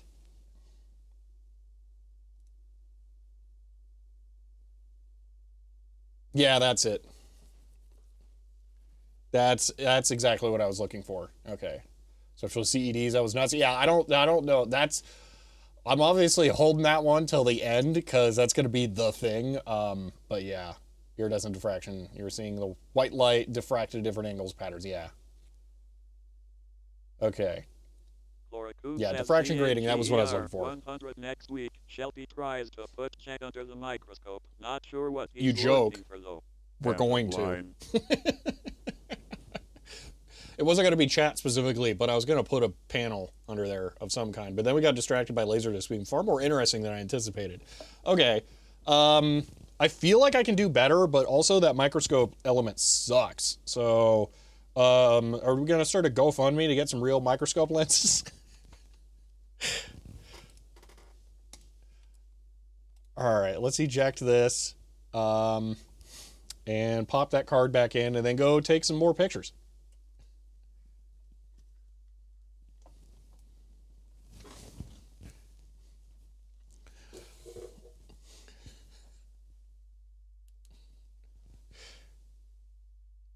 I don't need to bump up the magnification more. What I need is for the lens to not be as hazy. That's the problem.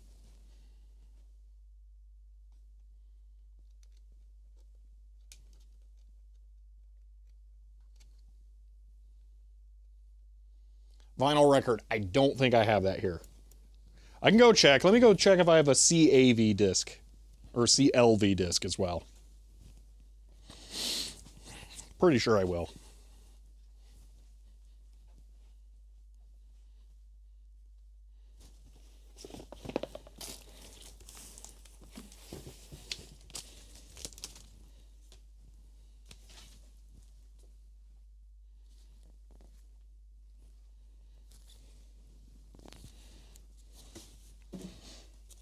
So I have Computer Visions, which is probably another CAV disc, but then The Quiet Earth, which is almost certainly CLV.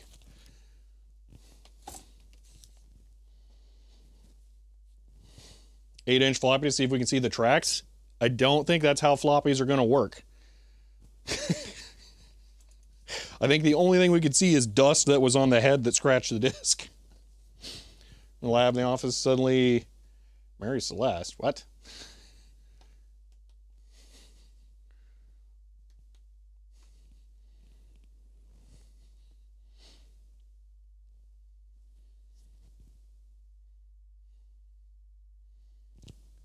The disc from the recent YouTube video. Oh, you mean the CED? Yeah, that's going to be our capstone thing for today.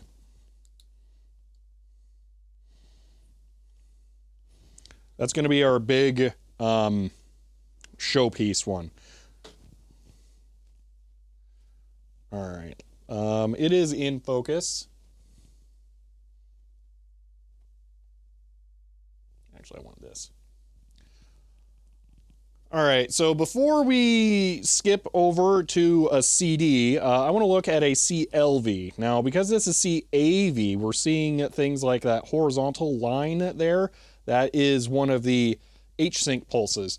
We should not be able to see something like that on a CLV disc, but I'm curious if we will. We really shouldn't, though.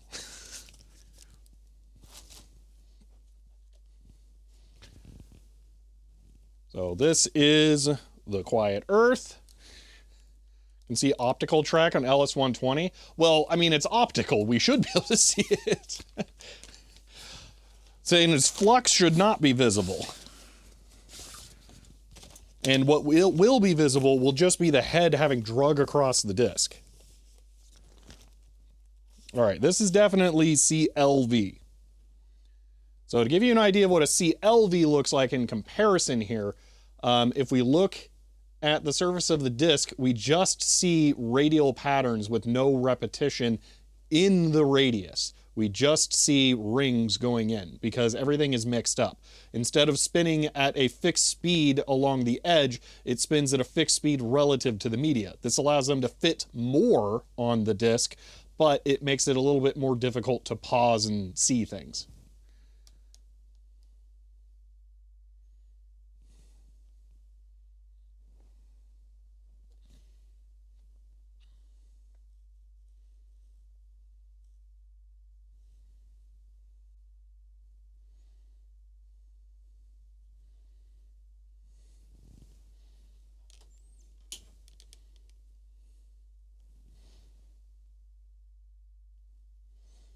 Okay, let me go ahead and get this focused.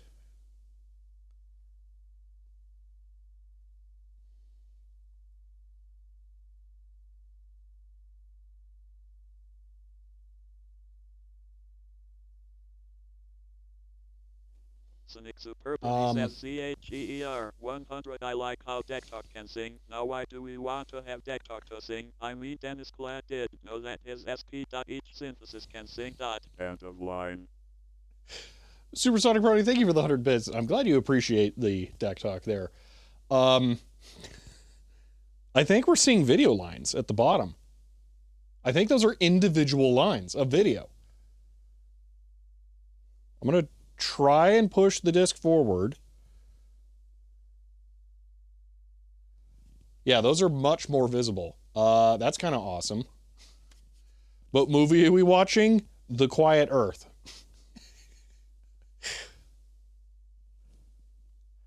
Hold on, let me switch to photo. Click. Wait, neat. Click. Okay, let me try and refocus. And then I'm going to have to move the flashlight because that's also a critical part of the focusing.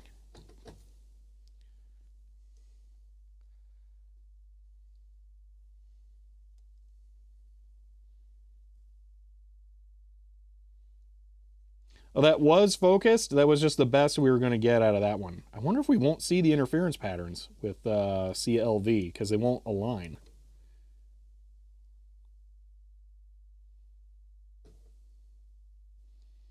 I feel like I need to be chanting like, oh my gosh, I can't remember his name. Holy moly. Willy Wonka, Blazing Saddles. The actor. Oh no. Brain. Bad. Anyway, I feel like I need to be chanting like when they were going through the tunnel while I'm doing this to you guys. Oh, there's some good stuff there. Not Mel Brooks, Gene Wilder. That's it. Thank you, Digital Ice Age. Yeah, chanting like Gene Wilder.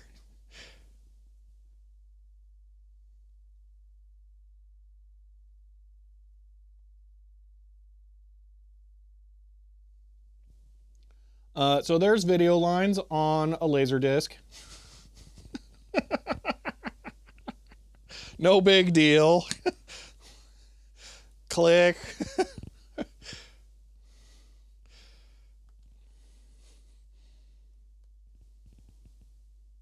Yeah, I think we're actually seeing image data here. I think we nailed it. Cynic Superbrony says CHEER 100. Gin Wilder. Gin Wilder. Gin Wilder. Come on everyone chant with perfect Paul. End of line. Sonic Super Brody, thank you for 100 bits. Man, don't make me go look and throw my laser disc to see if we can find one we can see something in. That's just mean.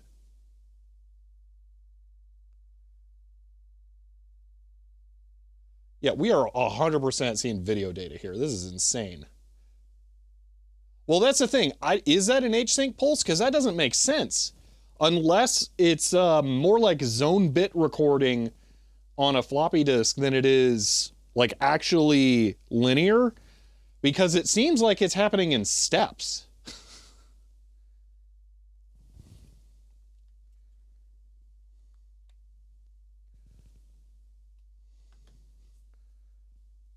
Maybe they align once in a while, but yeah, but it looks like they're aligning for a long period of time there. Like way too long.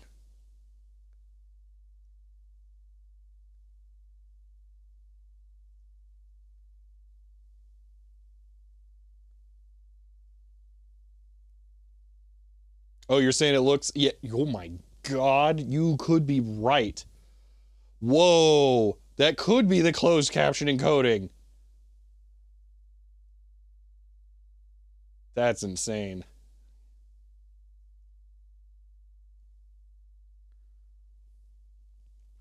Hold on, how many discs is this? This is one disc.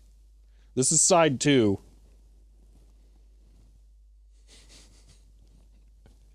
You know what? Let's just see what we can see at the end. You know, why not?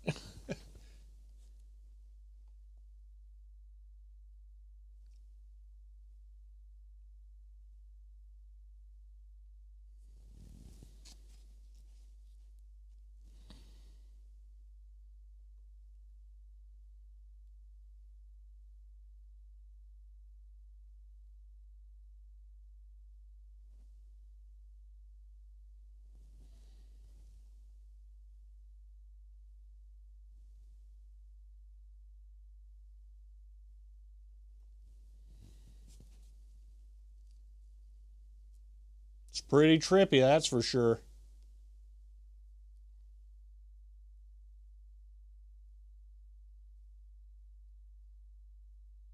Okay, we are 100% seeing video blocks. Dude, what is the end of this movie?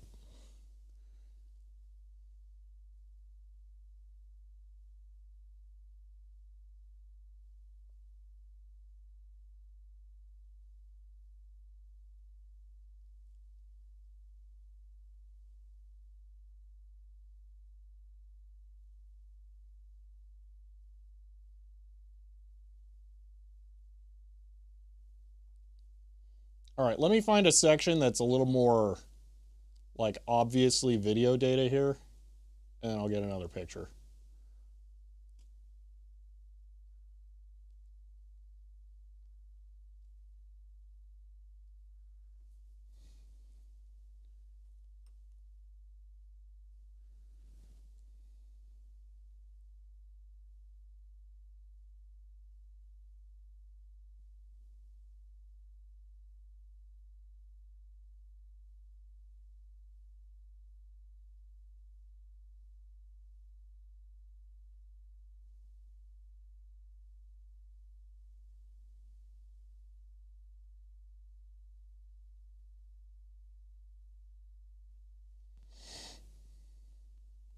Oh, that might be as good as it gets.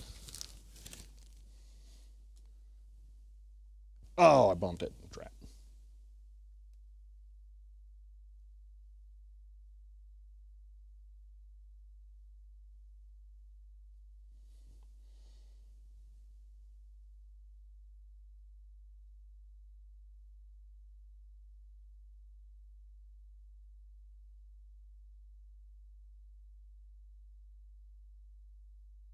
Part of the problem is that we're getting like extra diffraction there. I don't know. 247 RAers from WUPPL 0RZ have joined. End of line. Hello. I'm sorry. Wubblorzort. Oh my gosh, I do not know how to pronounce your name. Hello, Wub. And welcome, Raiders. I hope you guys had a good stream. We are currently using an HDMI microscope to look at different media formats. We're apparently gonna really wildly upgrade Wikipedia's reference imagery for some things today. We're currently looking at a CLV laser disc, and we're able to see some patterns in the video signal. And I'm just gonna go ahead and take another picture while I'm here.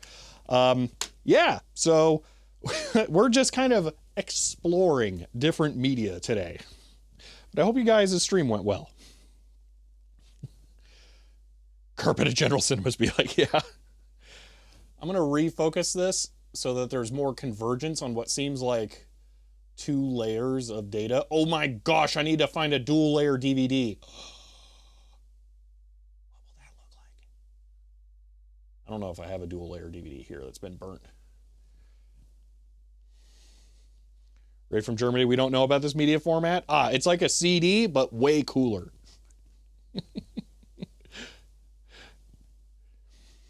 Was worth leaning towards CAA than CLV, given the zone sort of deal. Yeah.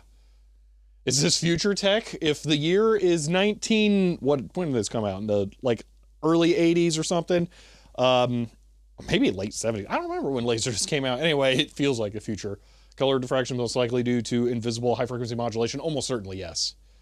CLV, except it varies the speed and steps rather smoothly. Yeah, that seems more like what this is. Man, that's awesome. All right, we'll take one more picture, and I think we're going to move on to our next media sample now.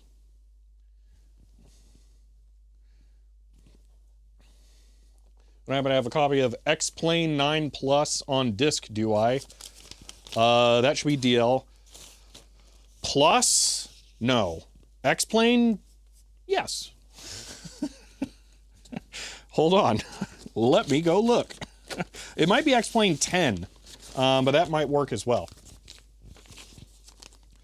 So Home Cinemas will look at the year 2001. Go back to Minds LD, see if you can find an image. Oh, man. Come on. Why you gotta do this? There's no way we're gonna find an image. It's not gonna happen.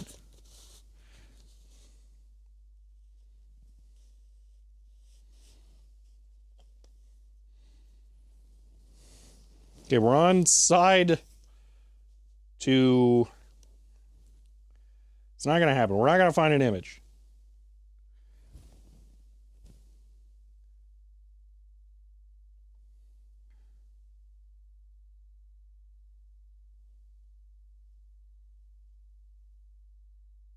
I found an image.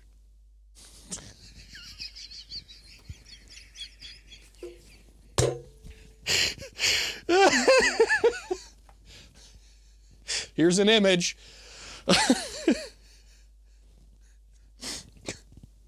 That is like a burning torch or something, I think. Yeah, that's image. That is image. Okay, can we find something recognizable though?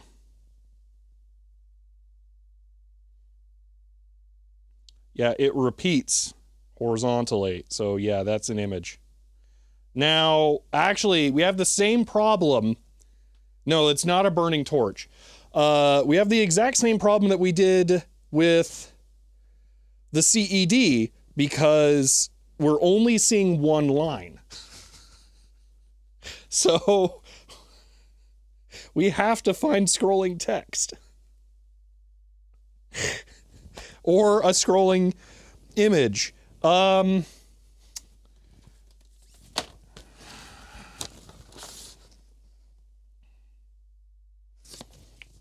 Computer Visions is CLV. This is the only CAV disc we have.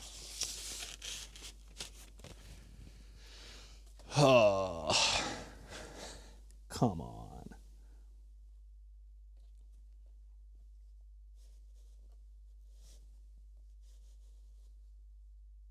I can't make it up to the end on the Laserdisc, so we're not going to be able to see the credits.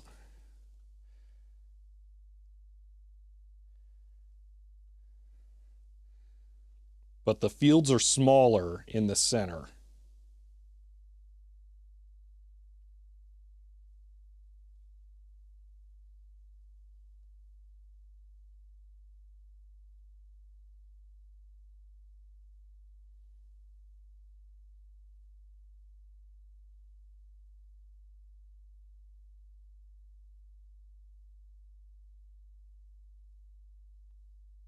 So for those of you who may have joined us, allow me to explain what it is exactly we're looking at. You know what? Maybe this wouldn't hurt to do in general for the video.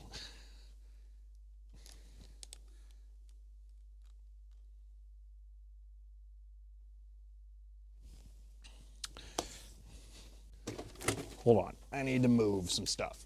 I'm going to have to... How much time do I have on my recording drives? Oh, I can grab a transparency for this. This will actually help a lot.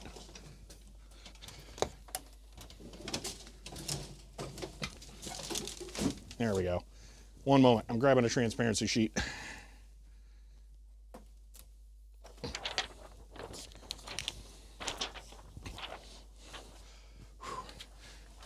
Okay. Totally didn't just knock a bunch of stuff over. Okay, I want to explain what it is we're actually... More stuff falling over. Okay, I want to explain what it is we're looking at on these video formats where we can kind of see image data. So imagine you have your TV, okay, as this square box right here. Video data is sent to it as a continuous line over time, okay? At least in the time of CRTs when these would have been recorded. This line would be broken up into points that mark sync pulses. Some of these pulses are known as horizontal sync pulses or H pulses, and some of these are known as vertical sync pulses or V sync pulses. Horizontal pulse sections are a single line that are shown across the image. We then hit the horizontal pulse and the line wraps back rapidly and then starts drawing the next line on the display that has image data. So what you will actually see is not continuous image data. You will see a blank period where there is no image while it waits for the beam to get back over to the other side of the display. We see the exact same thing for vertical sync pulses, which are usually much longer than horizontal sync pulses. When we get to the very end of the display, the V-sync pulse will happen and then the beam shoots back up to the top. Now, what we are looking at is a little weird and conceptually strange on these discs. Let's say I take this transparency sheet, okay, and I'm going to draw an image that has 4 lines on it, okay? So I have my main image here, okay? I'm going to have, you know what, let's just make it 3 because I happen to have 3 markers nearby. We have a green line here. We have a, drop the cap. We have a red line. Nope. Let me go get the other markers that I'm missing and throw that one to the side.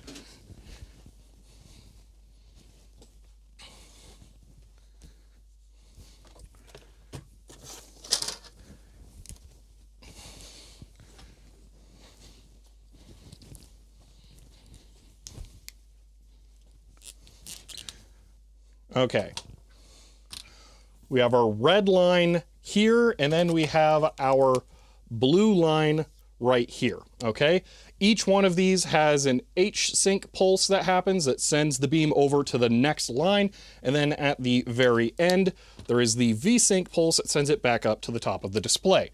Now, what we can see on our, what we can see on the discs is a little different. We can only see one window that represents a single line of our feed. And then over here, we would actually see the green line over there. And then we would see the blue line if we continued off over to the side even more. What this means is for each revolution of the disc, we see a different version of the red line. So the only way we can see a change in the red line that is actually meaningful is if the video image slides up as the film is shot. So the camera itself, the camera needs to pan down, which would make the image move up. That's the only way we can see something recognizable in the video signal. So we're hoping to find a panning shot where the camera moves down or the video content moves up. That's the only way we can see something meaningful in one of those blocks. Okay, there we go.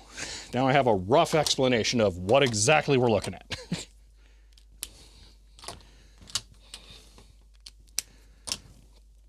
Wow. Okay, we have transparencies now, yes. Oddly useful for this exact setup. LEDs start on the inside and end on the outside? Yes. So you can reach the credits, it'll be on the edge. Wait, start on the inside and reach the go to the outside. Oh, okay. Well, that's good to know. It's backwards of a CED then. Then that means we need to, okay. So apparently laser discs read from the inside out, similar to CDs. So what we're going to need to do actually is not look for an image panning up. We need to look for an image panning down. Oh, or I guess just flip the image on here, but still, yeah. Okay. So in that case, let's go towards the very edge of the disc and we'll see if we can see credits or something on there. I wish I turned off my flashlight during that. Oh well. Now the problem with it being at the edge of the disc is that the horizontal lines are much wider. So the image is going to be more stretched. We might actually want to switch to the other lens actually. Let's try that.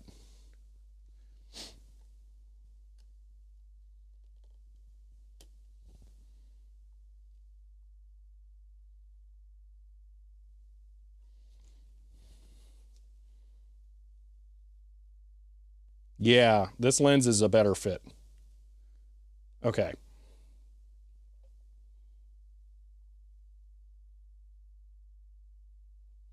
All right. Oh my God, that looks incredible.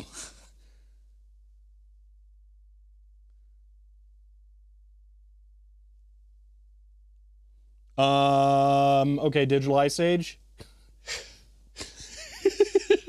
Do you want a shot of color burst after a horizontal sync pulse?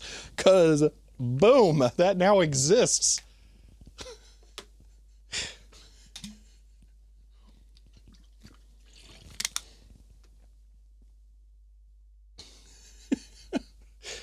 I don't think that could be much more obvious. Wow.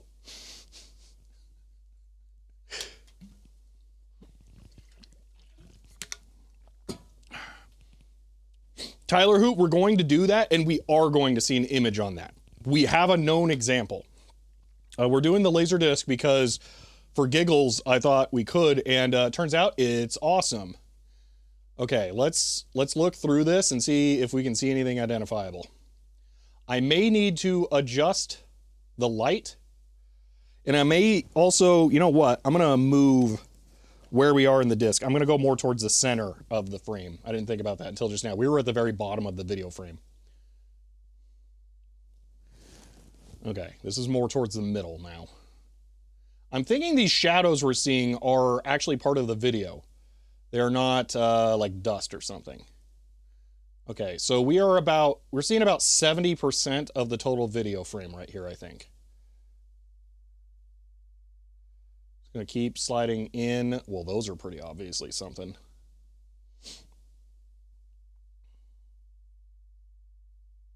Something there. No one throw up, okay? I know this looks ridiculous, but super cool. Okay, I'm gonna stop recording. It stopped recording. Uh-oh, I didn't fill the drives, did I? No, I did not. Okay, good. Hopefully I was recording during the part where I explained everything. If not, we're using stream footage. Oh, yeah. I think I'm gonna be using stream footage no matter what. Okay, that's very clearly something. It's not a goober, right? No, I think that is part of the video. Weird. I don't know. I think I want to go towards the center again. Yeah, that's like pain. My God, is that a volcano? Wait, what? Hold on. Is that like a really obvious image?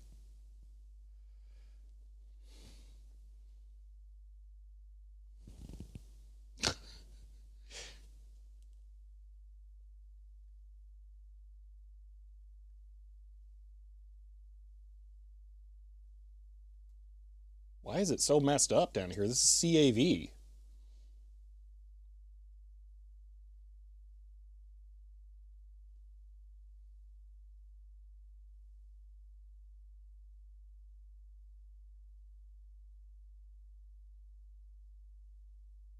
Yeah, there's so much more stuff that's actually visible here. Maybe I just needed to go farther in for the outside edge.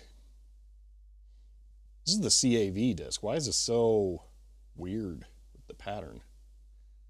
Man, that is so obviously video. Jeez. Come on, just give me text. Whoa, that's a very interesting pattern.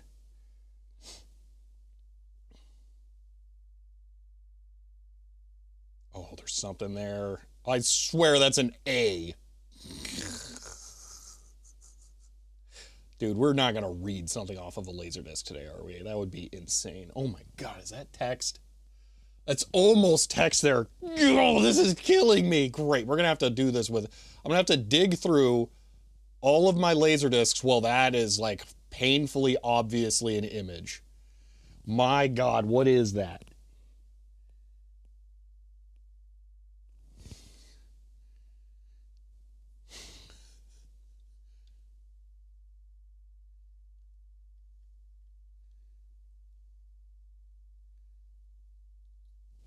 That is the most obviously, this is an image ever.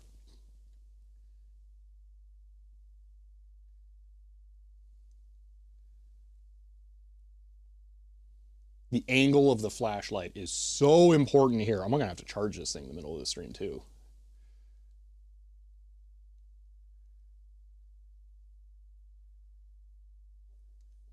Like even slightly off and then just blant, nothing. This has to be bang on.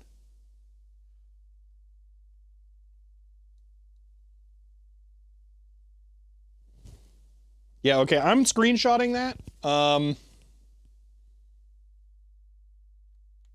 Because I think we're going to be able to compare that and find an actual reference image. I think we're going to be able to compare that to something and see an actual image now. Well, that's super cool too. My God. Is that something that's spinning? That might be like very obviously identifiable as well. Dude, what?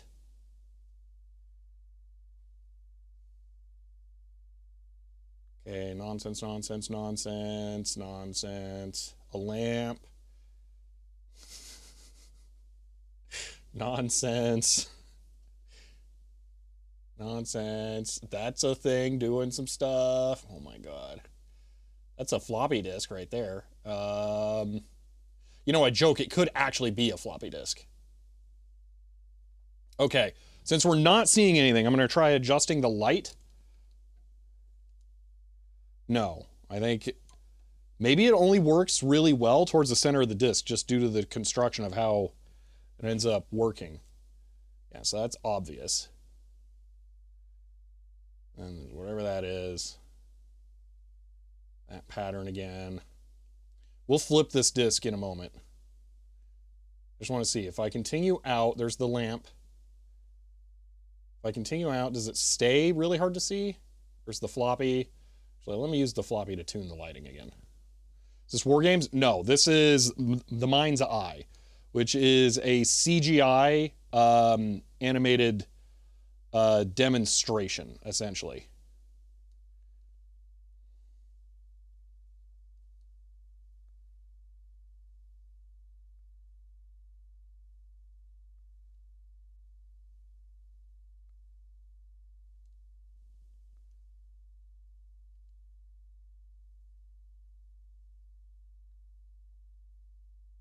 That's the other thing. I don't know if the image is inverted or not. It could be, and that could mess with it. Let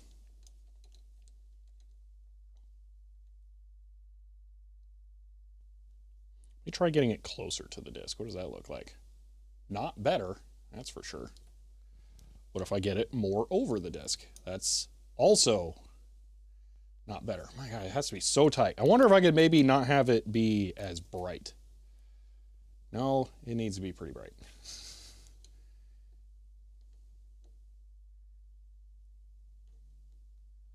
All right, well, we'll just go with that. Yeah, this is probably a panning shot. That's for sure. There's some grass. There's a bird. I don't know. More stuff. Not identifiable.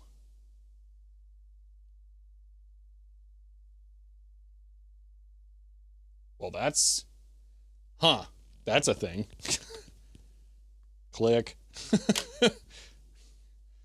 Rolling credits of the movie. Most of the credits are static text. The rolling part is quite a bit away from the very end. All right, well, we're coming up on the end.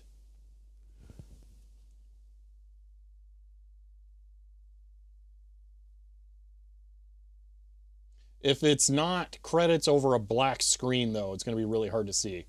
There is, for Laserdisc, an unusually high potential for me to have a CAV movie that has end credits on the disc for a multi-disc movie. It was pretty common for the last disc to be CAV so that all the action shots could be easier to make out and pause through and go, whoa, crazy, wow. So it's entirely possible that I will have like a normal movie with end credits that's in CAV. But it seems like the farther out to the edge we go, the harder it is to discern a pattern on this. So I don't know.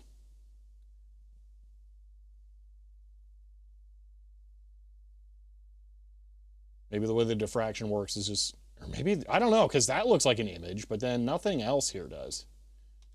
So, And we're about to hit the end. So I'm going to flip the disc. Because, yeah, we're not going to see anything here, I think. So let's flip the disc, see what we can get. Zoom out. I already did. We changed to a different lens to zoom out. Okay, I'm picking a very, very specific line because I can see something with my eyeballs. So I don't know if I'll be able to get this to show up on camera.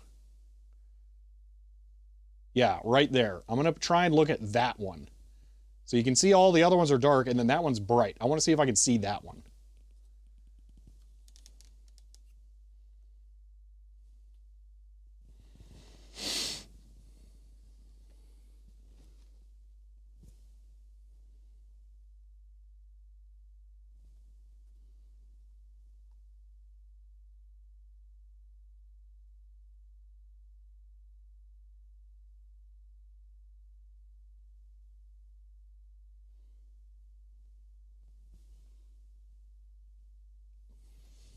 Okay, this is nuts. So there are like these obvious squares.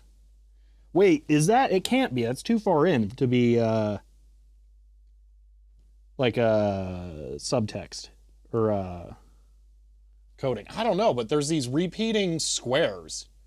And then those. That is what I would expect closed captioning to look like. But this is too far into the video frame. That's weird. Anyway, 2 lines over from that. So boom, boom. That is, I think, what I was looking for. This is some weird video data, man. Sure you don't want to handle the LD with gloves? I've never handled one with gloves before. I think I'll be fine. This isn't like the CAD. I can just wipe this off with the lens cloth if I need to. These grooves are inside of, or sandwiched between 2 pieces of acrylic. So nothing can get into these. It's not a risk to spoil the disc like this. I mean, you can scratch it. The most risky thing to happen here is me zoom this to focus it up wrong and bump it into the lens. That's the most likely thing to damage the disc. There's some very, my God, what's that? That almost looks like trees or something. Click. Yeah, the video is definitely going to be pretty weird for the mind's eye. I don't know what this section is. It's almost like there's a TV in the frame that's showing something.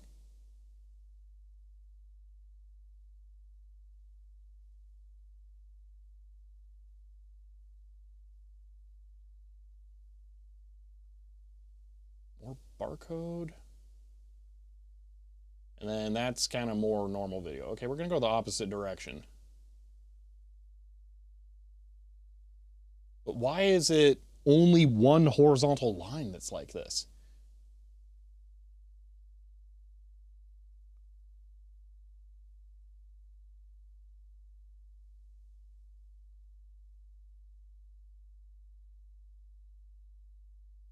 That's weird. Okay, I'm going to go more towards the middle of the video frame. And let's scan through from the bottom.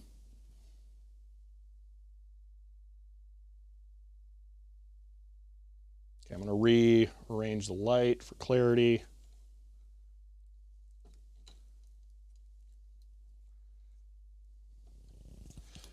Let's see, let me make sure these aren't doing anything. I don't think these could help at all, the ones that are built in.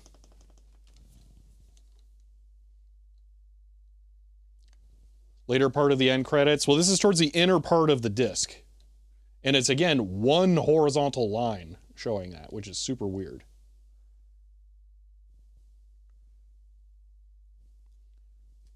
Ooh, going for more of an odd angle seems to help.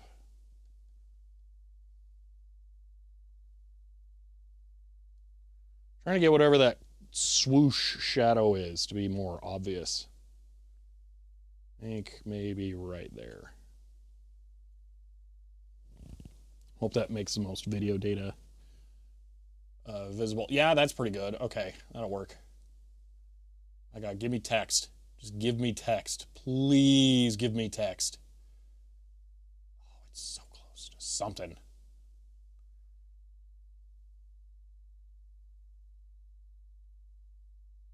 Well, that's a thing. That's cool.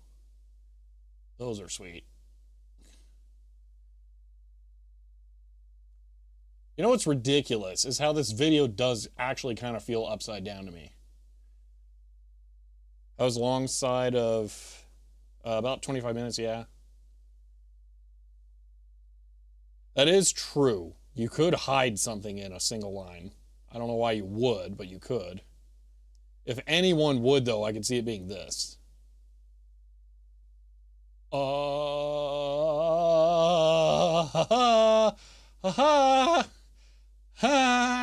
Hello. Those are words.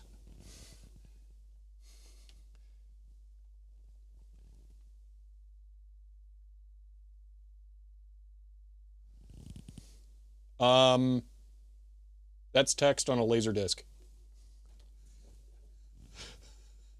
Oh my God.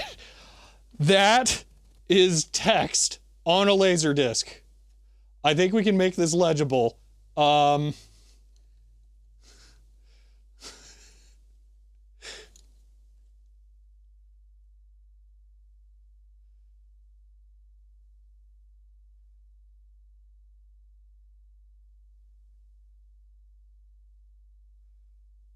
I gotta be able to. Come on. What happens if I make this really far away and super bright?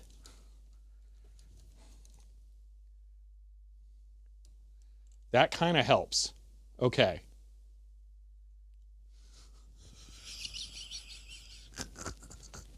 Dude. Okay, can I like flip the image or anything on here?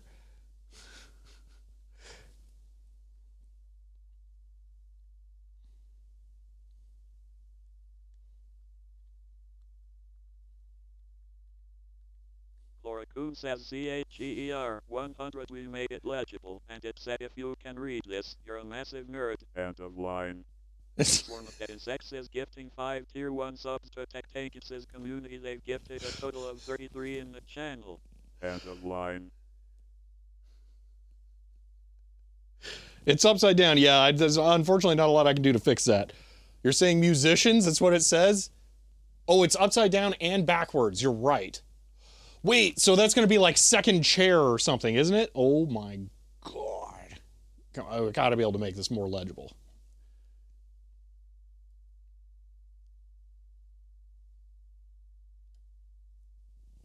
Wait a minute. Right to the... Dude, 100... Swarm, thank you for the 5 gift subs. I didn't say it. That says keyboard.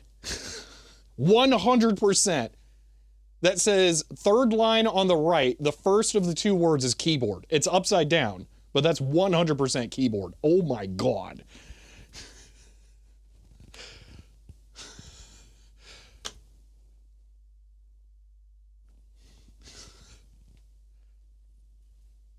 Yeah, I'm gonna...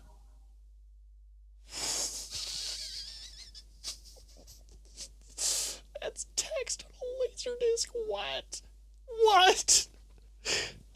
Flip it in OBS? Yeah. Hold on. Sanity just flipped it. Yeah. My God, that's insane.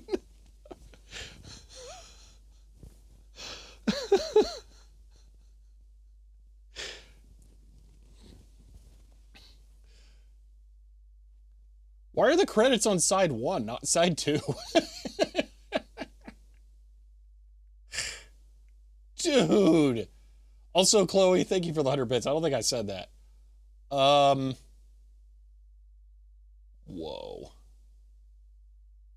Dopa says CORGO 100 choo choo. End of line. I think I can invert the color with the light. Hold on. As weird as that sounds. Can I find a position here?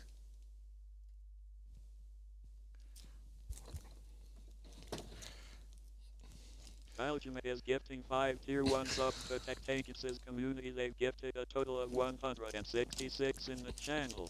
End of line. DDO Pass, thank you for the 100 bits. Ben, thank you for the 5 gift subs. I really appreciate that. Oh my gosh. Okay, this is more impressive than the CED. I'm sorry. I didn't think we would actually be able to see text on a friggin' Laserdisc. What?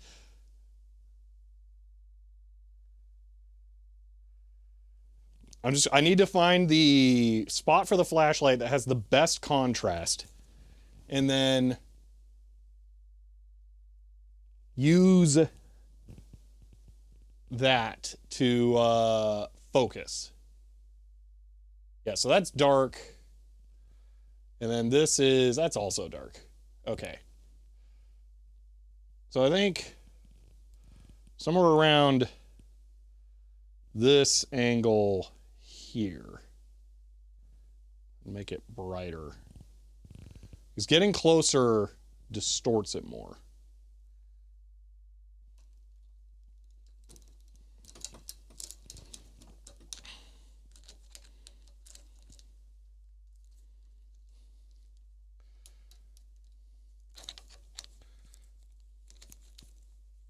After that, it's just interpolation? All right. Would an incandescent light source? No, actually, if I could take the diffusion element out of my flashlight, it'd be even better. We want the most point light possible. They have given 34 gift subs in the channel. End of line. Swarm, thank you for the gifted sub.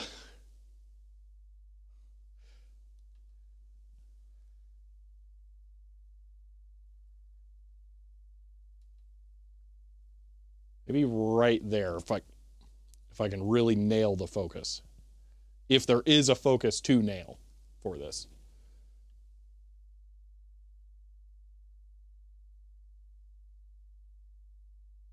No, I think we need a different angle for the light. Maybe the light needs to be more dead on.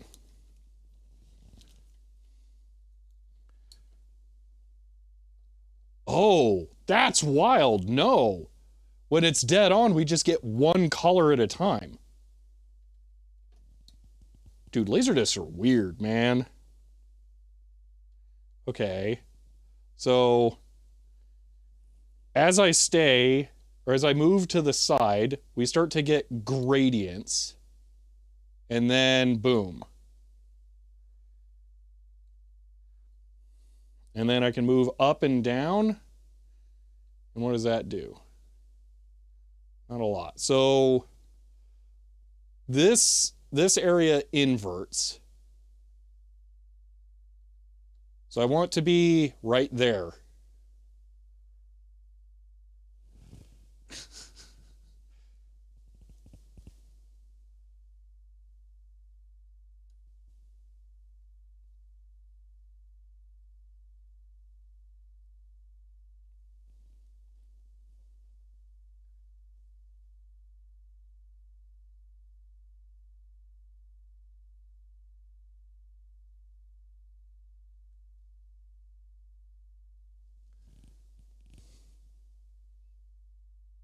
That's ridiculous. That's so ridiculous. I'm gonna have to rip this and then give you a still that compares the two, I think. Good Lord.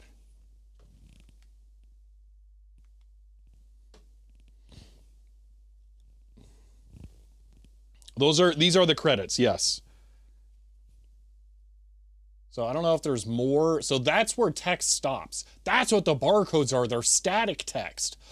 Oh, that's kind of a cool way of encoding a barcode now that I think about it. Okay, so scrolling text. So that's an image next to static text. So they were showing an image or a clip, and then they had someone's name or something next to it. That's what those were. Okay.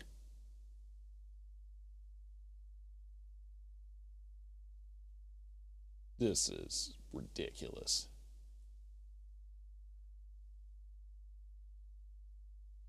It's crazy how both times we've seen text. Well, this isn't necessarily true, but both times we've seen text, the speed for the text just happened to work out per revolution of the media so that the text is actually text shape. Because like there's no reason this text shouldn't be like super duper tall or so short that it was unrecognizable.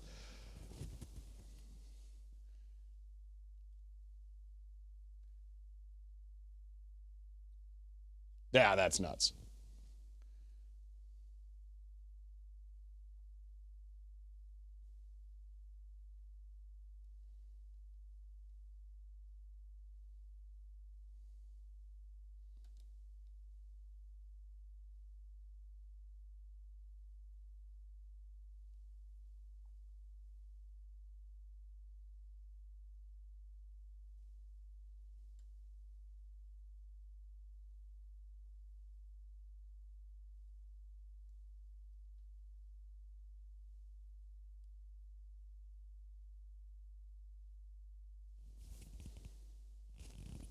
Wow.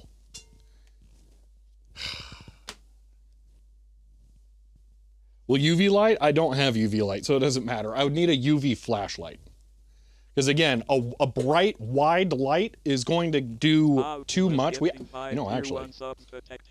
Community, they've gifted a total of 230 in the channel. End of line. Spooky, thank you for the 5 gift subs. I really appreciate that. If I could turn off all of the other lights in here, I might actually get a clearer image. So if I just remove the 2 on the side, sorry about the shaking.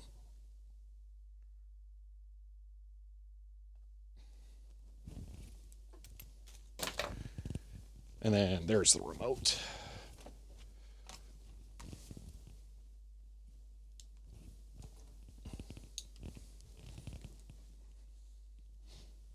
That was faster than I expected.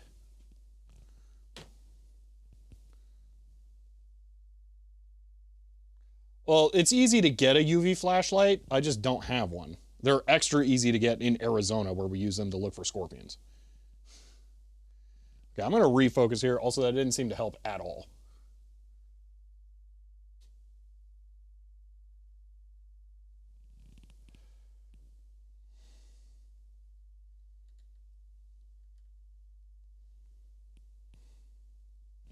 I wonder if rotating the disc would help. You know what we could also do? Just look at a slightly different line.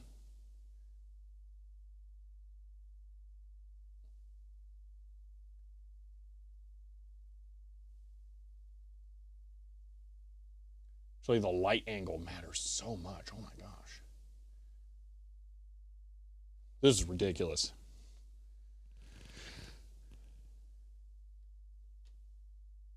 Oh, right there. That's it. That's the shot.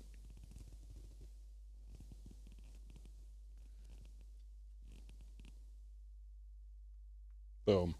That's the one.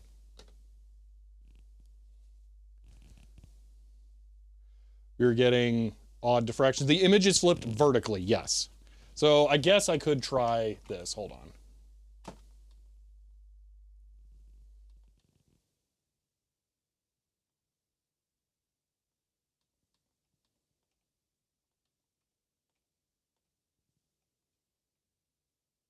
There.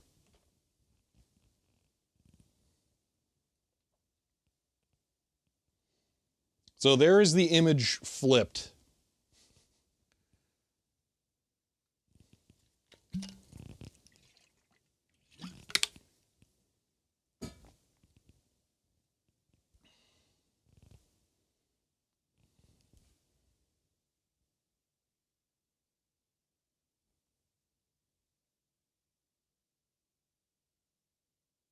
So edited by Ian C. Nixon or Nickman.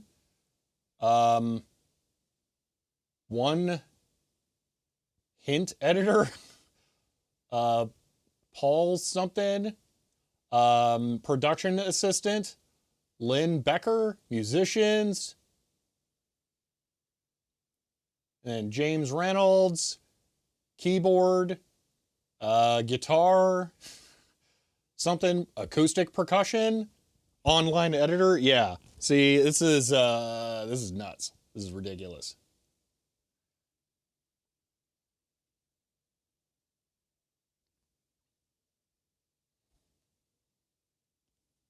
Okay, I'm going to try and straighten this image up a little bit.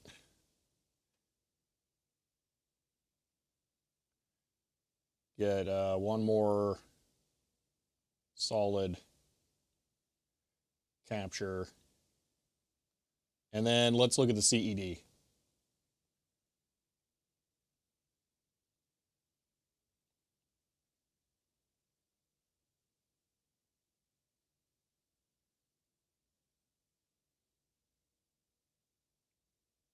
Actually, you know what? I think we have enough. Here's what I want to do. I want to mess with the focus. I want to drop the disc down and move the focus and try to get more in shot.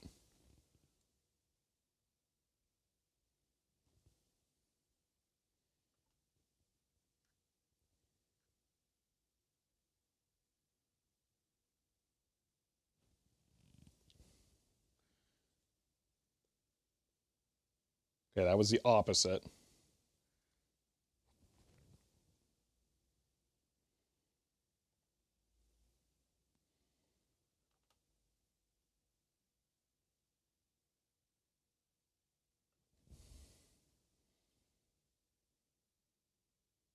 There we go. We have almost the full horizontal frame now.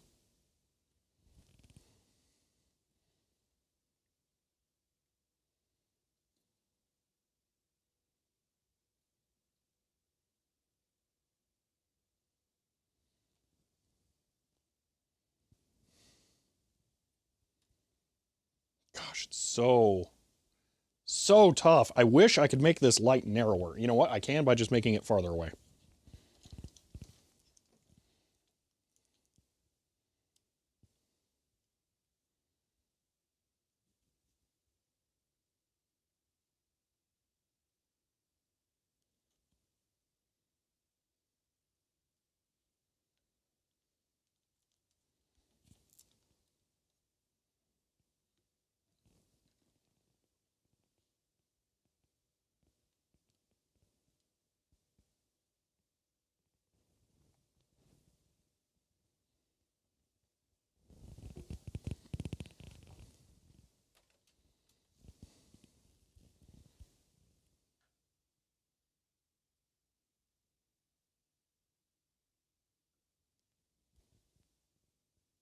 That's not better. There's no scale overlay option? No, because stuff's too analog.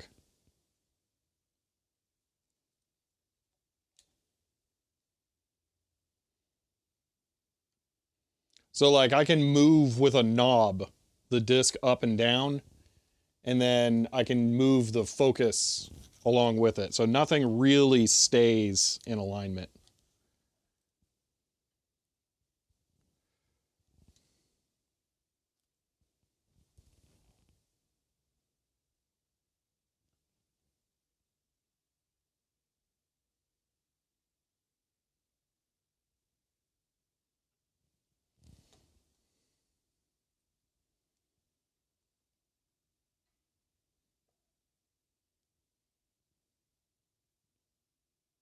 You know, dumb thought. Maybe closer is better. I don't know.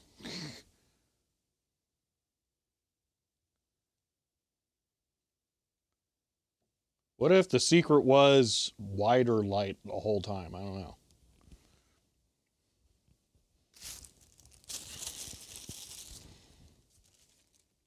No, wider light diffracts it or diffuses too much. Actually, though, it is legible. It is there. That's kind of crazy.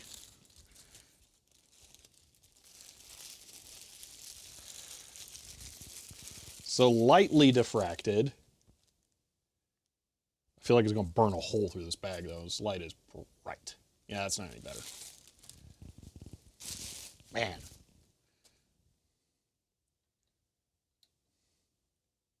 Yeah, it's a balance. It's very, very hard to get it just right. Because go too far to the left, and then it's all wonky. Then we get inverted.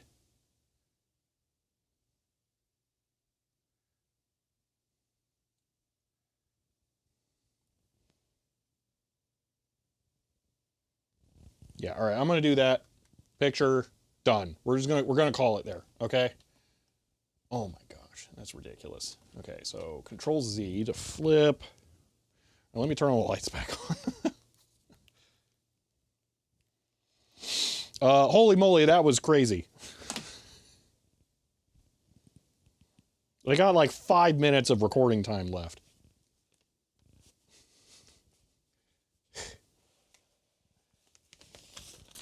Dude, what? Okay, do we want to just skip to the CED? Or do we... I think we should. I think we should skip to the CED while we're on this kick.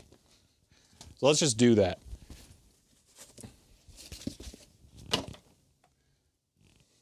Credits were black and white, so color... There wouldn't be color on top? Oh, okay.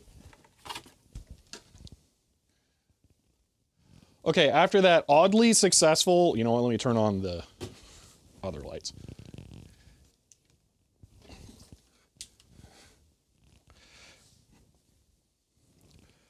Okay, after that oddly successful round with the Laserdisc, I really want to try the CED, but the CED has other complexities to it, where we can't as easily tell what's going on. So I want to put the CED on a Lazy Susan here, so that I can spin it to see different horizontal lines as we go through it, and then I can focus it somehow. I'm not exactly sure how I'm going to do this, but I want to be able to rotate this thing to check lines, because I looked at what the end credits for this movie look like, and it's very few lines that are actually going to be easy to see. So this is going to be important to be able to find the correct line. Also, the lines are much narrower on this, so this is going to be a lot harder. I might even need to switch over to the lower magnification one. I'm not 100% sure. You know what? Let's just stick it on there and take a peek and see what we can find.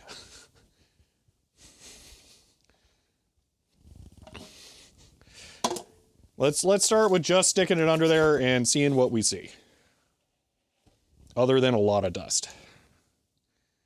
Okay.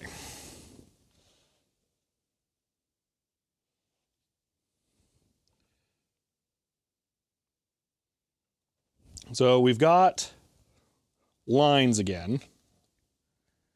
Now let's try to get a diffraction grating going on. Okay, now I am in approximately the middle of a frame. I'm going to run this towards the end. Wow. Look at that damage to the disc there. Or maybe that's an actual thing in the video. I don't know. I think that's damage to the disc, but I'm not sure. Well, that's a hair or a bug. I don't know. This is why this CED is never going in a player again. This thing is just beat up. What on earth is that? That's a scuff. My gosh. Okay, hold on. Okay, there we go. That's looking more video-like. Yeah, that's what we want to see. Good grief, this thing is beat up. Okay, I don't know how to tell which is side 1 and which is side 2, so that's fun. We're just going to kind of have to wing it. Hope for the best. That looks kind of credits-like to me.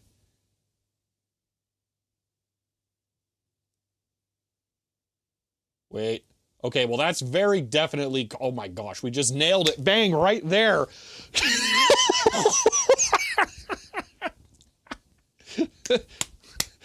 Job done. There's text on a CED.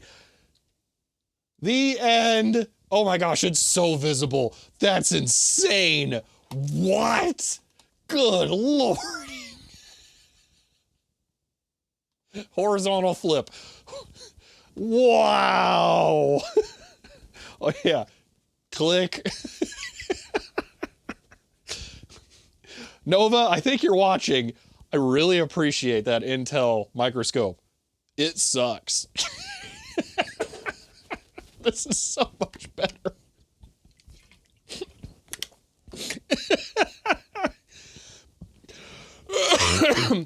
Why is the text so visible? Because this camera doesn't suck. Dude, what? That's insane. Oh my gosh. Put the 2x zoom in. I can click the other lens. The other lens is not that good though, remember. Click. Okay, well now it's blocking the light from the flashlight. My God. And this is how you end stream? I tried to do that yesterday. It didn't work out that well. Wow. Okay, I'm gonna have to adjust the focus. While I can get it to be like very rainbow colored like that, I'm gonna adjust the focus. Because I gotta bring it way up. What brand model of this scope? I'm kind of late to stream. I don't remember. It was a model that could be delivered between 4 and 8 p.m. or 4 and 8 a.m. the next day. That's all I knew when I bought it. Wonk.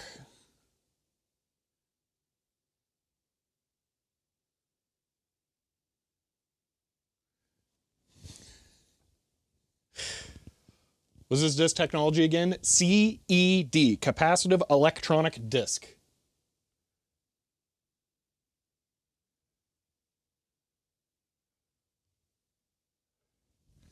Okay, I think that's as good as it gets there. Now I need to adjust the light.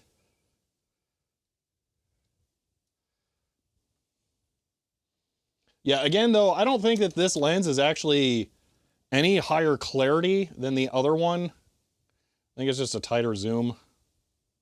So we're not actually gaining anything from using this.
Okay, there we go. You didn't miss anything super significant.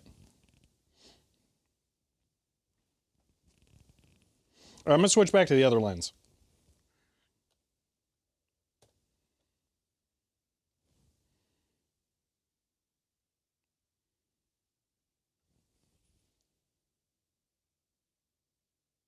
Yeah, this is a higher quality image. Just straight up.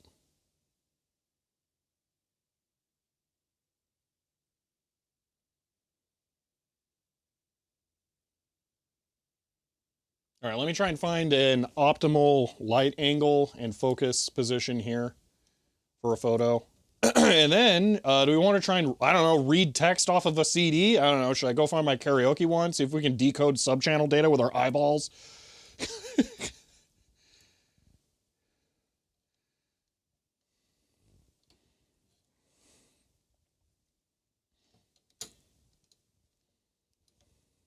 Well, the digital zoom won't matter for the photos I'm taking because I'm getting full resolution out of those.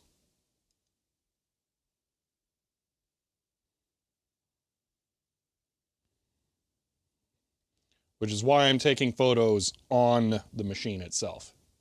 Yeah, see, that is excellent lighting right there. That's super good. Click. And if I push it over just a little more, it gets worse. So will not. Click. Yeah, that, oh my God, it's so good. Forward. Oh, forward actually helps a little bit. Left. No, yeah, just right there. That's that's insane. My God, it's so cool.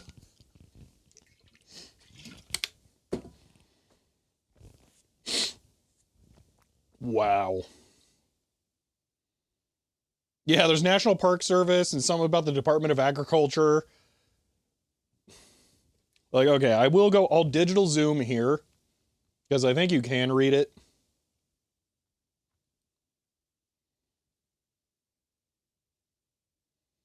So there's digital zoom with this lens is better than the other lens at all. Like just straight up. I might be able to find a better light angle for reading the text. It's also going to depend on the exact frame. Like if it's the odd or the even frame. So like if I flipped this to like the whole next field, it would have different horizontal lines in the text potentially.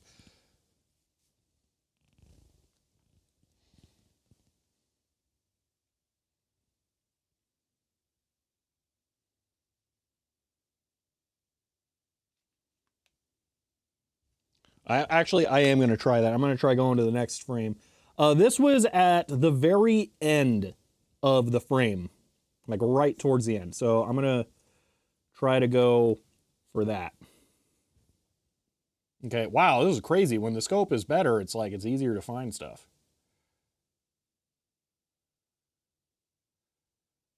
Okay, let's see if this, dude, this is insane. Like, just like, oh yeah, let me go find it. Bam, there it is. Like, this is unreal. That took me like 10 minutes to do yesterday per each one.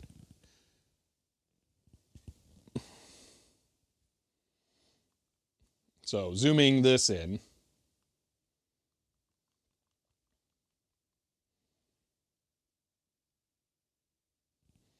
So this should be the other set of fields, I believe. Unless it like repeats the fields, I don't know. I don't know how it works.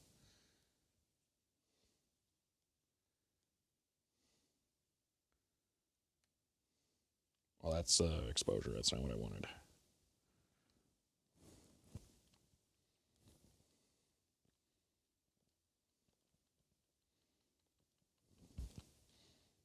All right, let me adjust the lighting one more time. Take one more picture. And then we kind of accomplished our goal here. Like, CED went fast.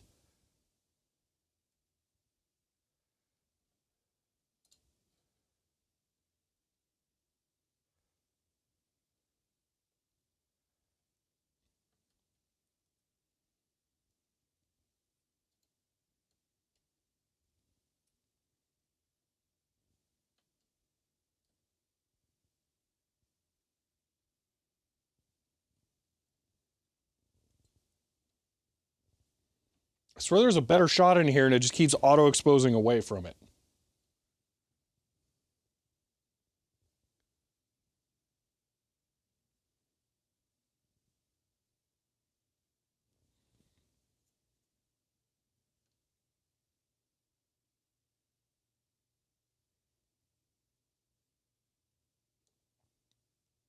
I'm going to go with that. Click. All right.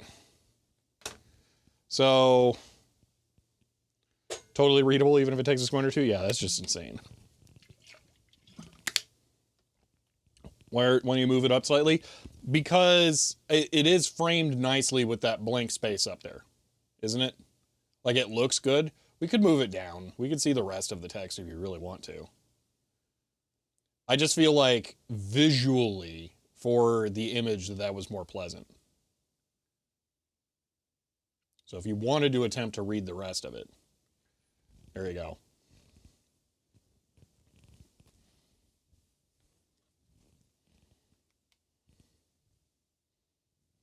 Yeah, I officially give up on trying to speculate on how this platform works. Like, this is insane. The fact that you can see this is just nuts. Like, this is just ridiculous. Cutting it off made me itch. Well, I don't think we could fit the whole thing no matter what. Yeah, we can't fit all of it no matter what. So.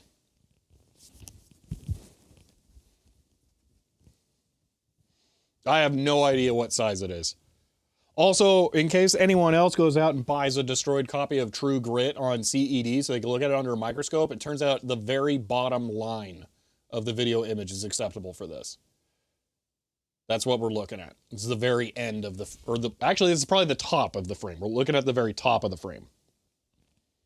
Still can't see individual grooves. I don't think we'll ever be able to, because I'm not buying a more powerful scope than this.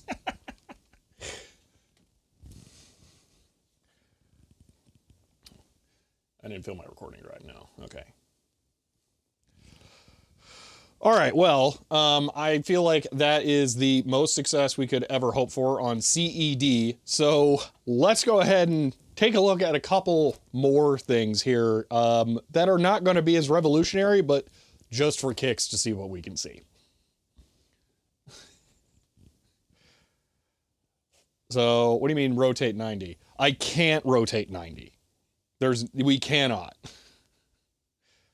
No, George, if you just dropped in, yeah, new scope, way better video. Not the grooves itself. Yeah, I don't think we can see the grooves. So I can't rotate the disc 90 degrees because it just physically, it will not fit. What just happened?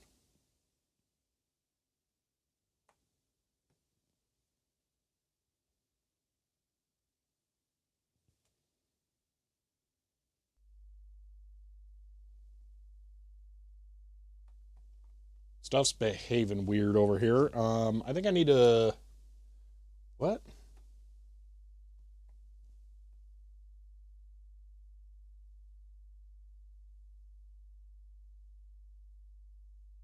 Oh, that was super weird. The ATEM wasn't switching scenes anymore. Huh. Okay. Workbench. There we go. Also, let me unflip this. There we go. And arm cam. Okay. Anyway, there's the spine, the thing that holds up the scope. I can't rotate the disc 90 degrees and be in there. All right. Well, that was incredible. Wow. I was not expecting that level of result today. Dude, we saw text on a laser disc. What? 100 fastest the deck writer has ever moved. End of line.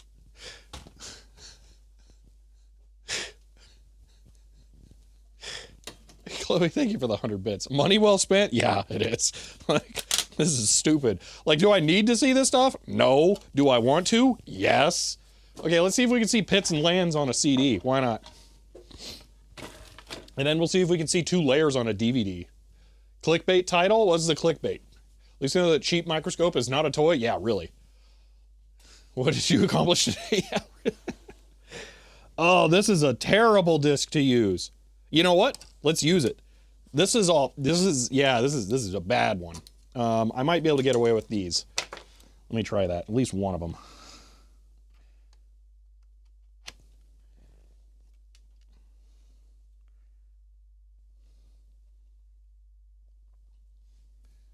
Okay, hold on. Let me refocus.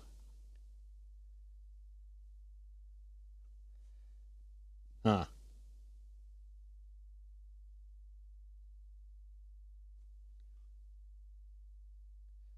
Ooh, that's wild. Okay. Well, here, check this out.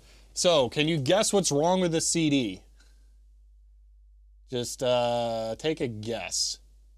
Here, I'll even do you a favor and go to the edge of the disc. Hold on. Here we go. Here is the edge. It's not as easy to see as I was hoping.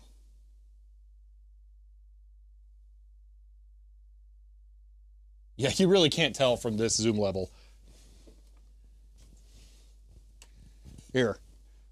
Maybe you'll be able to tell from here. Wow, it's really hard when all of the things are very bright that it can reflect.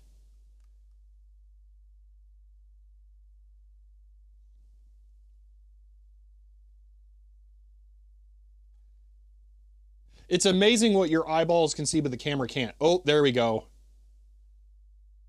Now can you see what's wrong with the disc?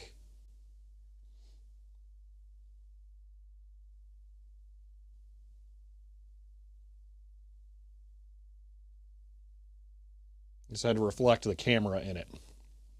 This one's not a good candidate.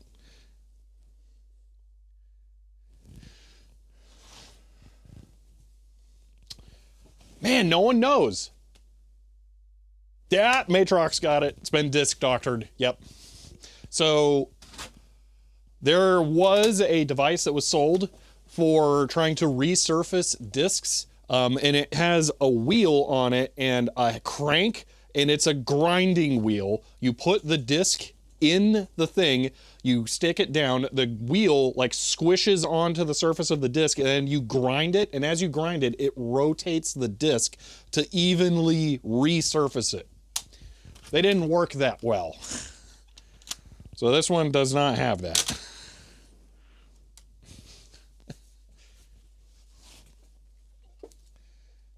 Okay. Can we see pits and lands?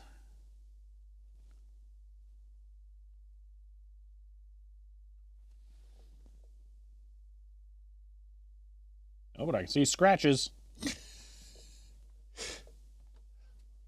Look at those scratches.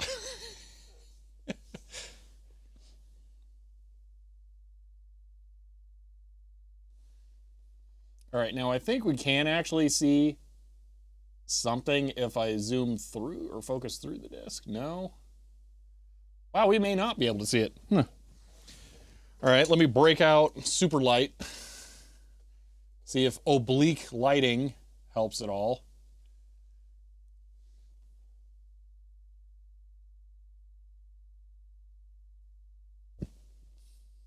So we have two sides to a CD.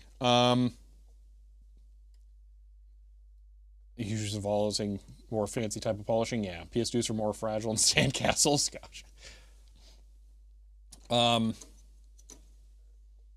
Not clear on the longevity. Yeah, disc doctors were a good like last resort. That was about it. Yeah, so I don't know if we're going to be able to get the diffraction pattern off of the pits and lands. I don't think that's particularly common. Maybe something there. The more rainbow sheen I can get, the more likely we are to be able to see something.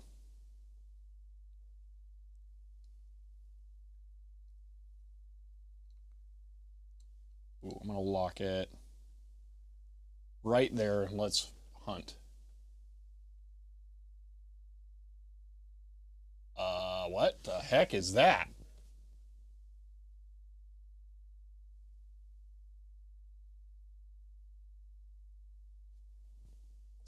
It's not like the ceiling.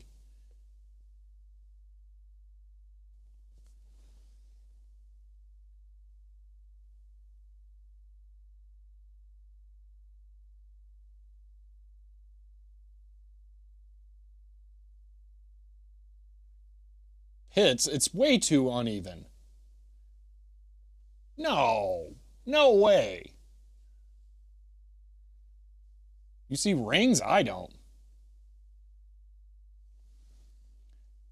This is inside. Here, let me pull it out. Okay, I might go find a disc that has like visible tracks on it and retry this. Because I was not expecting, whoa, hello. What is that?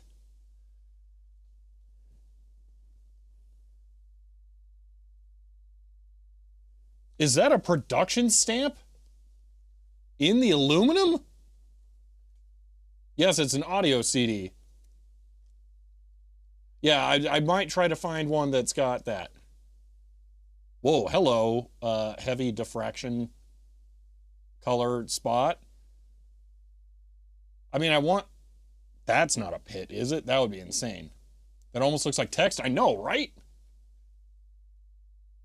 Oh my gosh, whoa, what's this? Hold on, hold on.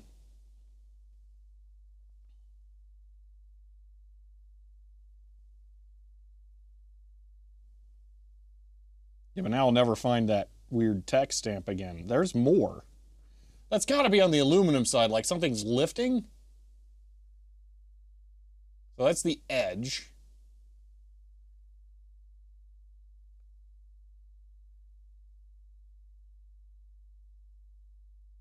Ooh, that actually does look like a pattern there. Okay. Maybe we can see stuff.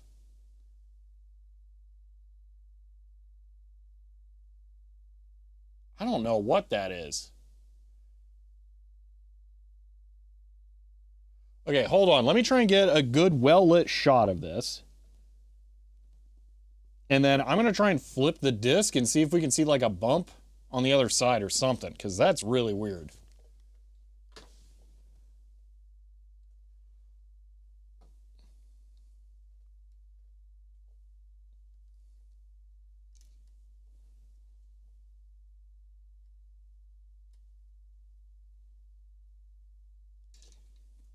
Flip the image again. We're not getting enough detail out of that for that to be text right now. The CDR with its dye resolve better, possibly, but I just want to stick with this right now. You're chasing a scratch? Yeah. Is it a scratch in the top? Like if I find this on the top, am I going to be able to like see the inverse? Oh, that's excellent right there.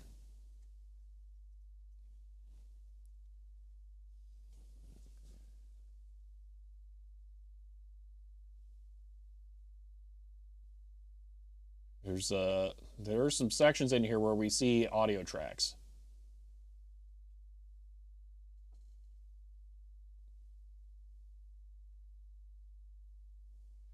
Okay, so unlike the Laserdisc CDs, we want to be dead on. This is giving us the best differentiation. Yeah, right there. We are clearly seeing some stuff. Okay. All right, I'm going to see if I can flip the disc in. Like, can I see that at all? Not even close, man.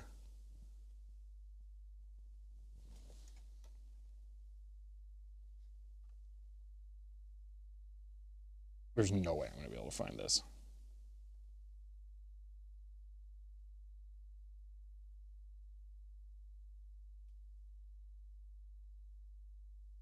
Yeah, no. That's not happening. I probably couldn't find that again if I wanted to. Huh. Well, that was weird. Okay. Let me go. Wow. This is cool. Let me go find a different audio CD that has slightly more visible audio tracks. I may have one in my CD torture test set. Let me grab that. Specifically, Dio Holy Diver, I know, is like that.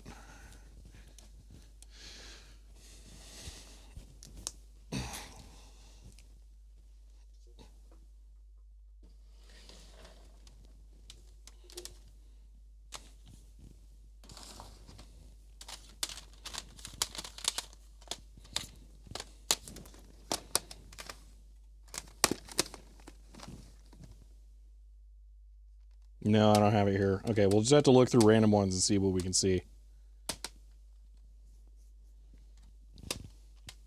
Can barely see tracks there? Yeah, I know, right? Like, it's kind of cool. Got a CD single? Yeah, somewhere. I have the Beck Loser. Okay, we might get some out of this.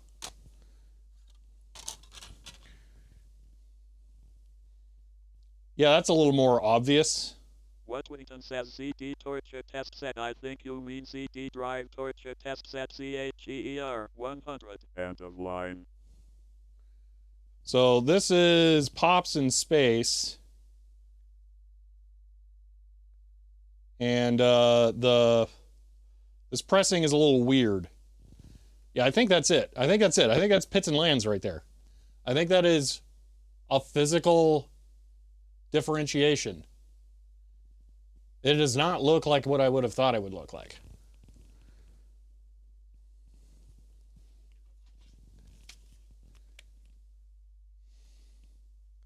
We'll see these gray codes. I mean, we're not going to see an image.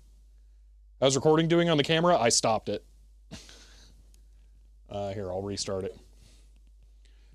All right, after messing around for a bit with CDs, I actually found one here that has kind of visible rings on the disc itself, and under the I was going to call it a laser, the microscope, we can actually see some patterns that look like, I mean, that looks like random noise there, but when I move it just right under the light, so the light is perpendicular to the tracks, we can start to see some patterns.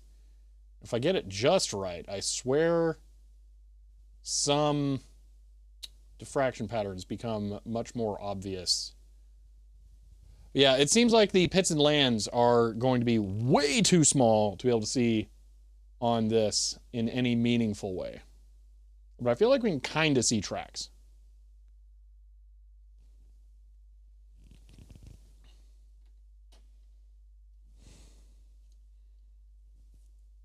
How does going more oblique affect this? So that's like too shadowy.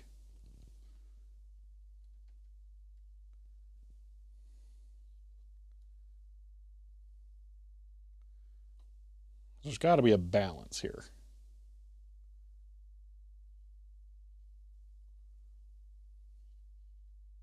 Do I want it to be slightly off axis? No, not really.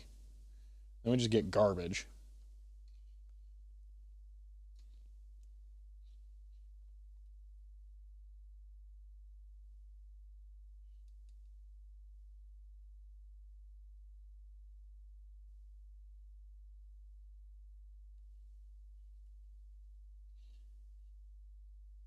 Yeah, it's definitely, there was something visible when it went purple. Yeah. Too bad I don't have a deep purple CD here. Camera exposure is fighting me hard.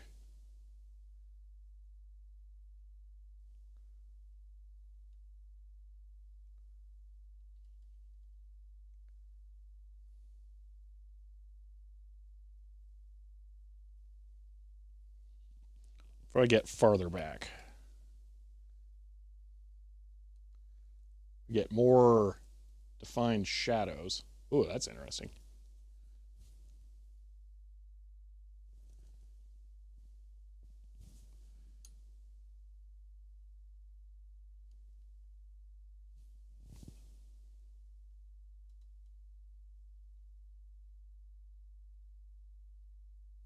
I think that's the sweet spot.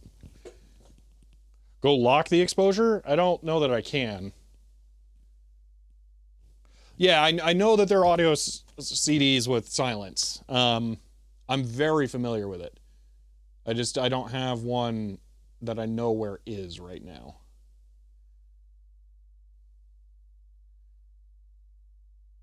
Okay, we're definitely seeing some stuff here, though. It's tracks for sure, but won't show too small. Yeah, let me look through some other CDs I have to see if we can find one that has visible tracks. So this is a Blue Book disc. I mean, technically, we can see the separation between the Blue Book and not. So, actually, I think that's it right there.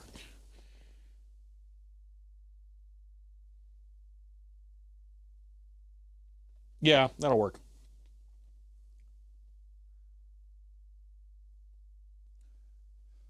All right, here's a different example. This is a Blue Book CD. So this has CD audio tracks and then a data track section. And we can actually see this is the audio track section here.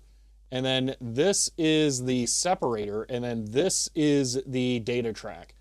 The separator is visible. We can tell that that is a different kind of data on there, and that is right on a ring that we can actually see. So yeah, that's totally different. Did I get the microphone? It's a microscope, not a microphone. Well, we can't see it. You can if I just do this.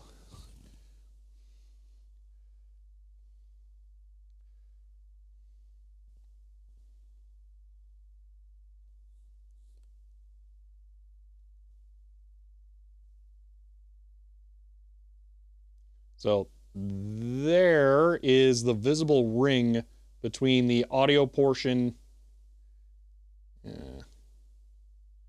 Really hard to show on camera. There we go. That bright stripe there, I believe, is where the audio portion ends and the data portion begins. You can also see what might be some adhesive failure on the disc, actually, towards the outer edge. I have already ripped this, thankfully, but that data layer section track session, that's it, may not be readable for too much longer.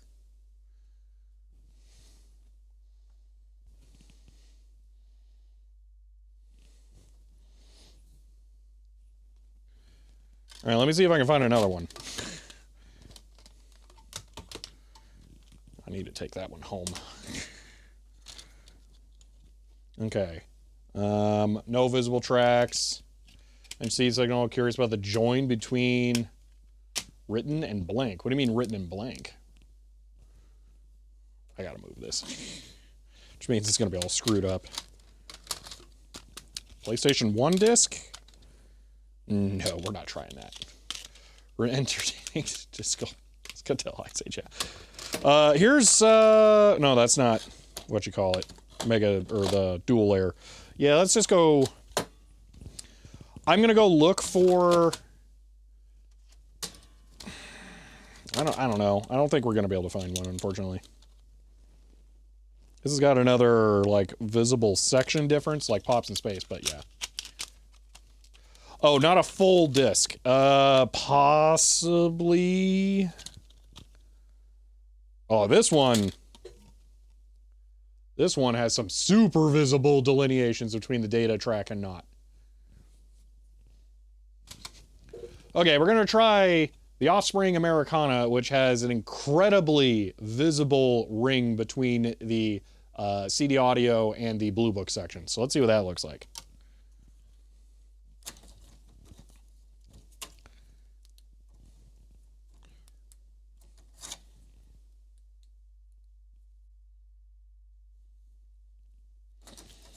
My flashlight says I'm tired, boss.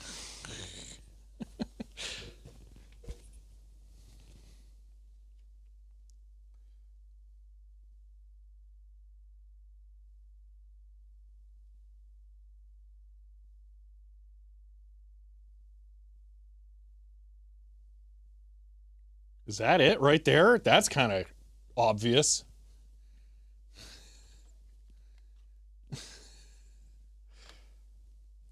I don't know if that's one of them or not.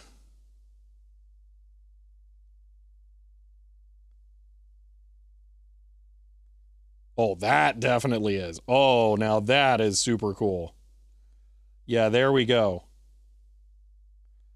So I think if I remember correctly with this disc, we have audio session, all right, and then we have a hybrid ISO 9660 and HFS Plus session. So it's possible that this could be, say, the ISO 9660 data or the HFS data that is distinct, and then the rest of it in this other section up here is the merged data.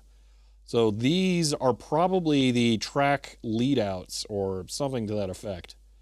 But yeah, that's a very visible difference there. You know, digital zoom, we're not seeing what you're seeing on the screen of the device. No, I don't know what you're talking about. This is the HDMI out.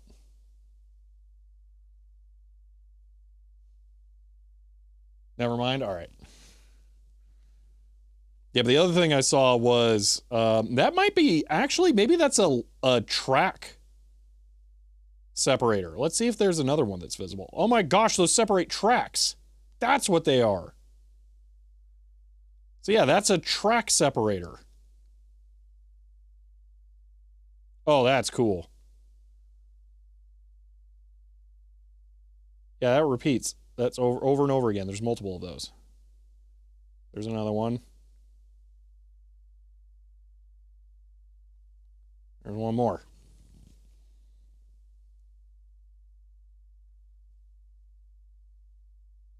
I need to move this slightly down and then retake a photo. Oh, that's way better. Click.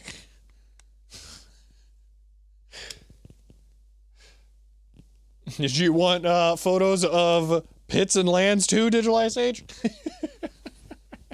What's with the orange and green on the disc? You mean on the left side? It's probably a diffraction or refraction of, yeah, actually, it's probably refraction of light from a scratch on the surface of the disc. So that orange and green doesn't actually exist. That's just light that's getting messed up through the disc.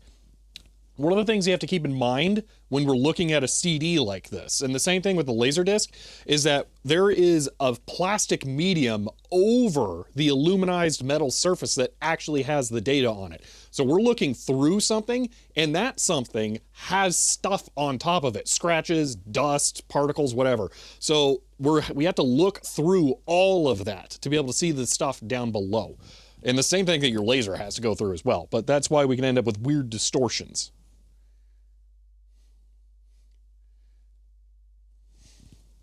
All right, dual layer DVD. Let me go see if I can find plane whatever X thing, Uber nerd flight simulator. Let me turn off my flashlight.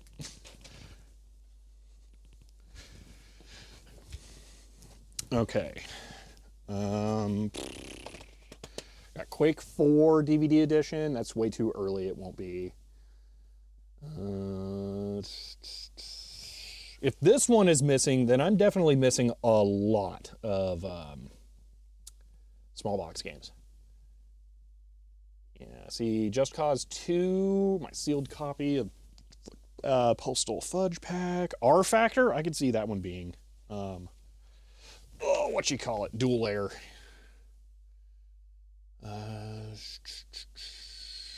Overwatch is a sticker that says "Get scammed, sucker." There's no media in there.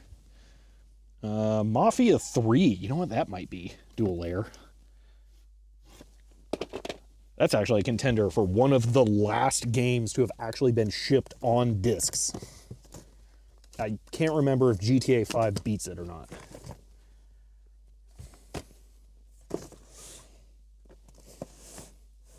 X-Plane 9. Ooh, it's just plain 9.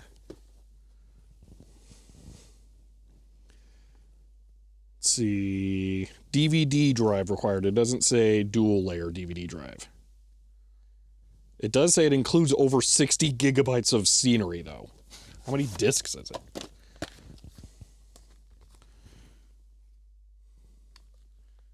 It's only 6 discs. That sounds dual layer-ish to me, unless it's like really heavily compressed. I'm gonna grab X-Plane and Mafia 3. We'll look at those. And then I also have a Blu-ray over there, but I really don't think we're going to see anything on that. I doubt we're going to see anything on this either.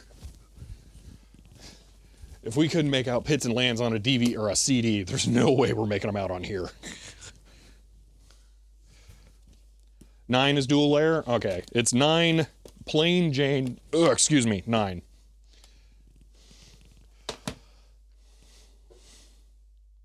Microtangents? Yes, technically I do have a series like that I think I have done a sum total of 2 videos on in, and then I made the second channel because like this makes way more sense.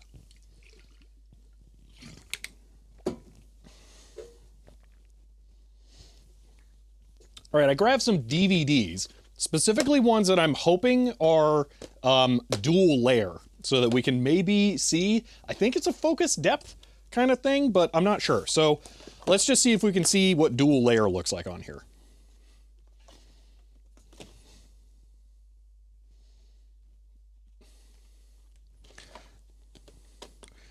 I mean, what they don't tell you, Poot, is that's just one tree. They just modeled one tree real good.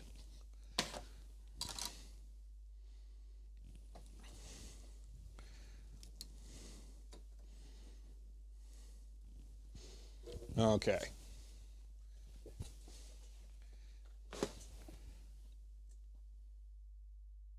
I can't actually see the pits.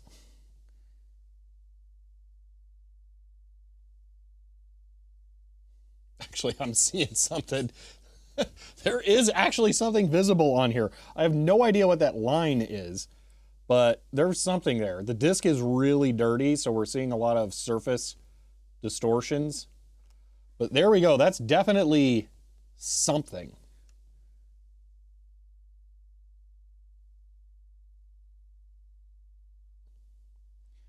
And it is rough dialing in the focus.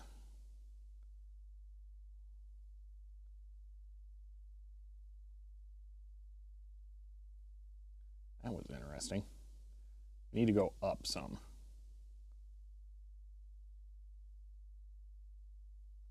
You know what I just realized? We are at the maximum zoom out for this lens. So we have the widest area available to see.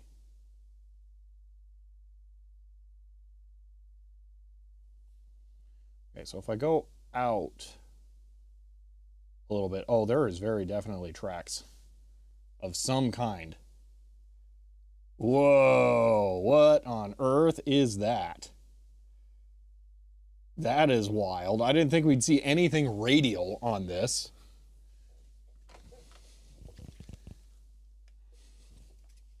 Dude, I swear this disc isn't even that dirty.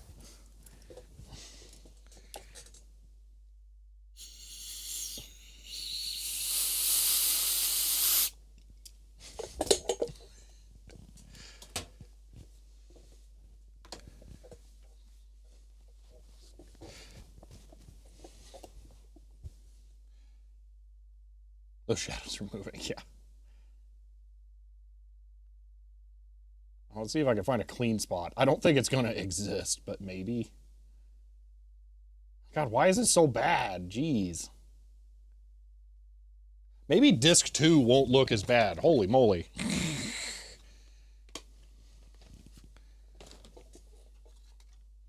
Because it won't have been the play disc.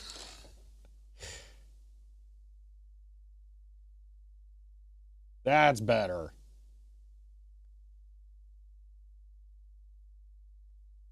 Wow, yeah, there's like obviously tracks. What on earth?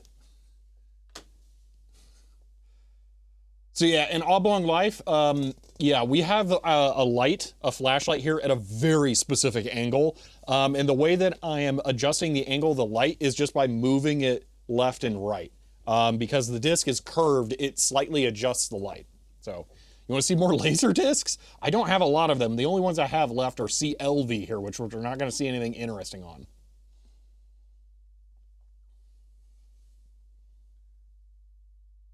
Well, the computer can read this using a very special laser setup specifically designed for it. Now, I don't know how we would see dual layer on this. I've determined I have no idea what that means. So I don't know. You get what just one for kicks. Look at the barcode stuff in the center. Whoa, that's kind of cool.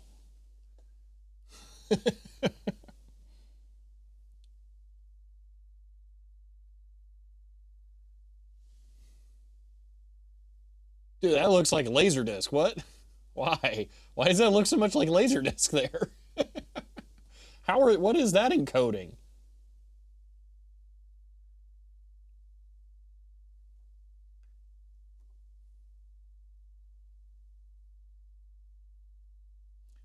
So this is interesting. In the center of a DVD, you'll see barcodes that are kind of printed there. I don't know exactly what they are, but this encoding sure looks pretty similar to Laserdisc, which is weird. There's no way it's Laserdisc video, and there would be no way to play it in a Laserdisc player, but the patterns and diffraction sure look like it. And that was just for video. What time is it? Oh my gosh, we've killed 3.5 hours already? Holy moly. Yeah, I don't have a mini disc to do that with. I mean, I do, but it doesn't matter. It's going to be the exact same thing as a CD. Like, isn't it literally the exact same thing as a CD? Just, you know, mini?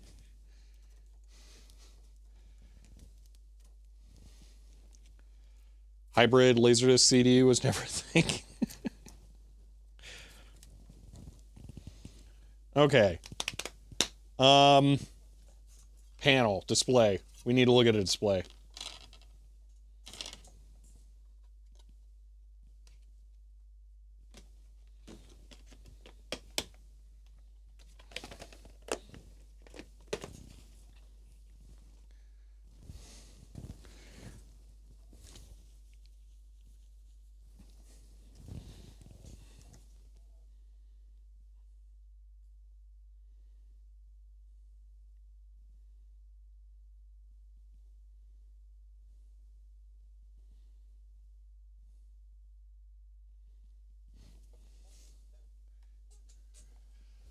All right, I think maybe my last test here is going...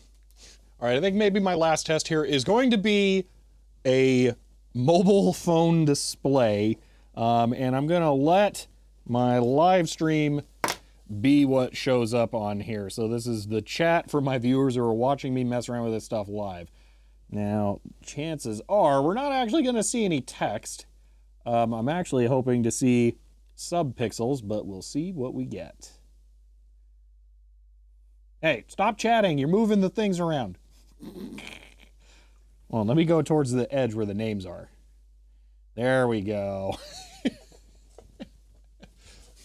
So here we're seeing, hey, no notifications, Dziak.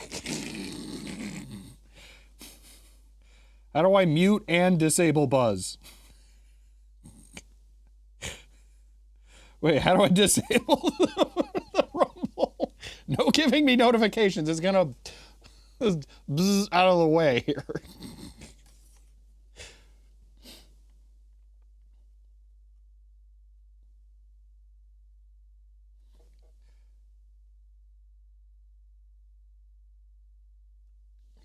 Man, it sucks when it's something dim.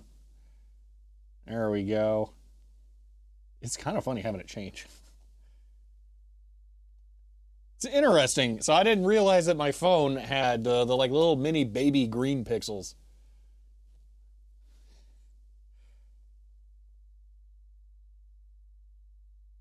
So there is a first Twitch badge.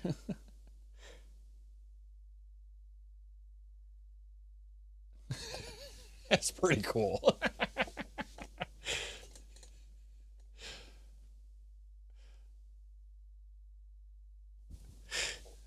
So yeah, there's what a display looks like under there, at least a S24 Ultra's OLED.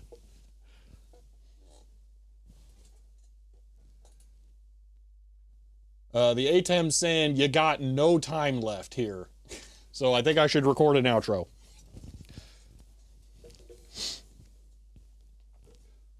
This is an outro for the video only. We're going to keep going on the live stream. Well, I gotta say, the Andon Star here Whichever version it was I got. This is the, I believe, A246S. I'm pretty darn happy with it. I will be getting some photos on Wikipedia now based on the media samples that I took a look at here today using this thing. So, I mean, yeah, it's pretty hard to argue that it wasn't incredible. So I can only highly recommend this, and I guess I'll link it down below if you want one. That will be an affiliate link, by the way. I think I have to state that up front. Anyway, that's going to be it for this second channel video. So if you enjoyed this one, you may want to follow the channel. If you want to help support the channel, I am on Patreon. But for now, that's it, and I will see you next time. All right, there we go. Boom. About a film strip. So it has to be things that I have. I don't exactly have film. Okay, what do we want to check out? Digital Ice Age wants more laser discs. I got something I want to look at, actually. One of my samples back here before we got distracted by laser discs. Okay, I want to take a look at a sheet of paper. And it's just a plain old sheet of paper printed in the 70s. And I think it will be pretty cool. Bit rotted LD. I don't have a lot of LDs here. I only have ones that I shouldn't have here. This is exactly the kind of paper I'm looking for. The kind that does this. I want big old thick mimeograph pages that are going to stick together because the ink is so thick. So I want to look at some thick ink on here. We might want the other lens back. I don't know. We need to get paid, email them back. That's not how that works. Is gifting 5 tier 1 subs to Tectatus' community. They've gifted a total of 35 in the channel. End of line. Endora Fox, thank you for the 5 gifted subs. I really appreciate that.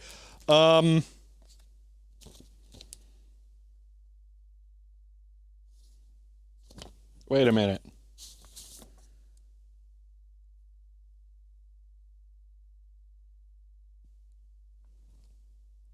I don't recognize these.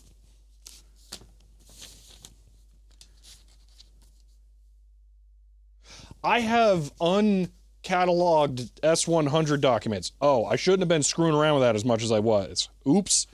Sorry. Hopefully I didn't damage anything. We will be scanning these in the future then, I guess. Okay, good to know. Let me find, I was really hoping to get the CalComp logo in this, but it's too far in. I'm gonna go for the big old chunky A instead. Boom. Oh yeah, that's ridiculous. And then, and my gosh, this is way too zoomed. We can't see anything.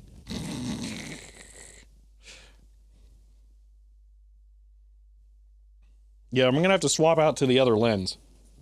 Well, maybe not. That looks thin. Small enough here. New side quest unlocked? Yeah. Okay. So what I'm trying to find here is an example of just how thick this print is. So the thing about the mimeograph, ditto machine, spirit duplicator, whatever your region called it, printing process is that you use a silk screen, okay, a mask to print. 128 John Madden football. End of line. Endora Fox, thank you for the 128 bits there. You print by laying down, those are bubbles in it. That's hilarious. You print by laying down a thick thing of ink, and then it adds height to the paper. It just looks like tar on it. That's crazy. See something printed on newer computer printers, see where all the yellow and cyan ink goes? I mean, it does actually just get used up. But this is like a completely different kind of thing I find fascinating. There are all kinds of little dots. I want to see some of these. Hold on. This is very difficult to do. So these are like random, those are the paper fibers, by the way. The random spots that just get drizzled on by accident.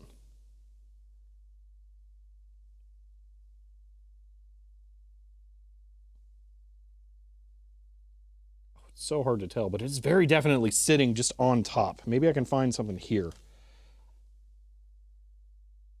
There we go. That's what I'm looking for.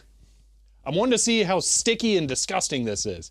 Freezing the paper, I don't have any magic bullets. I have nothing. I've read stuff, I have not tested any of it. I mean, toner's just melted plastic? Is it? I didn't know that. Yeah, that's interesting. Look at that. I like how the paper fibers seem like transparent this close. And then I bumped it. It's okay. There's plenty of this exact example along this edge here.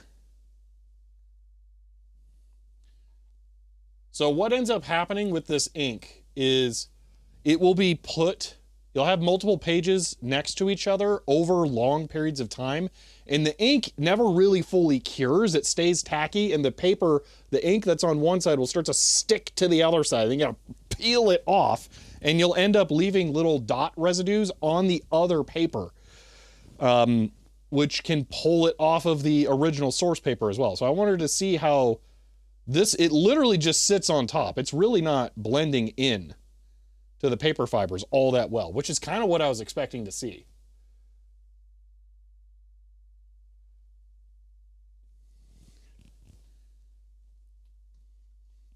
Like a splatter screen overlay, we get bitten by a zombie. Yeah.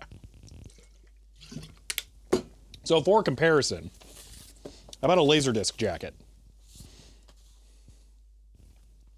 So here is a completely different kind of ink process. That, yeah, that's much thinner. We can see the paper fibers in there and how they're just stained. That's a completely different kind of printing process. And this is thin. I can't feel this. I can feel the print on the other one, literally by rubbing my finger over it, because it's so thick on there.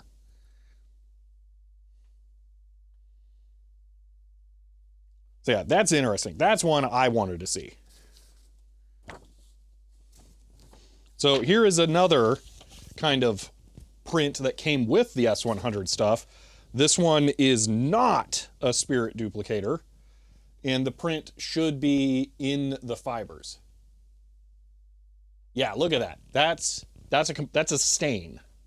That makes way more sense. It's not just sitting on top. Overtonered laser printout, it's probably similar to the spirit duplicator. I don't have that. Do $1 next? No. One saturates the papers, the other's more like a stamp? Exactly. But I haven't been able to see it, and now I've seen it, and that's cool. Here, you want to see something? Here, I can give you an example of something slightly unique. How about a carbon copy? This one's going to be a little tough.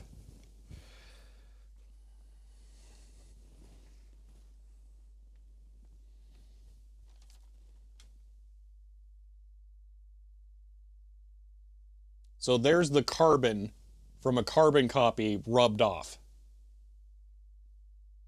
So it's just barely like drizzled on top of it.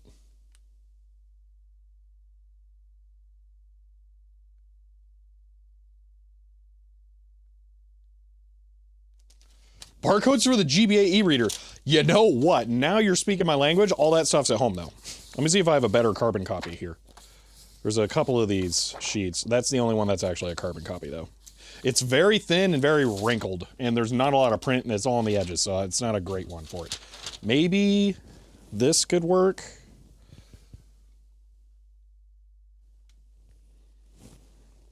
There we go. That's carbon copy.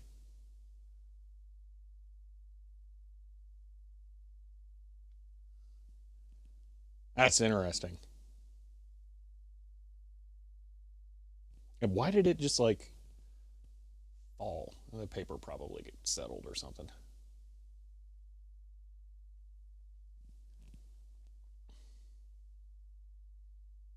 Carbon copy looks more like pencil markings. It's really close to what it is.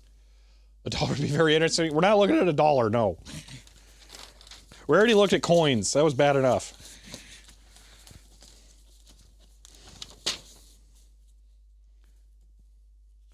Okay. Any other requests for something I might actually have that would be worth looking at? Toilet paper fibers.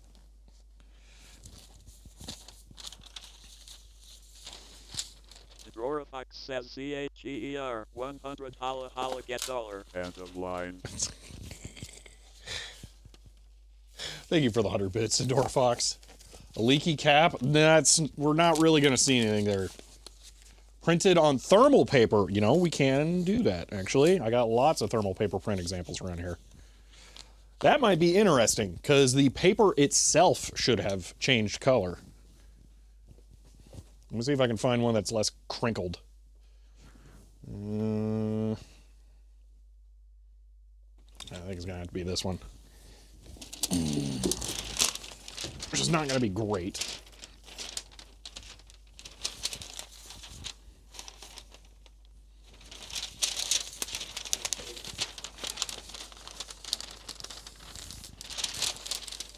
I believe this is from the Brother EP22.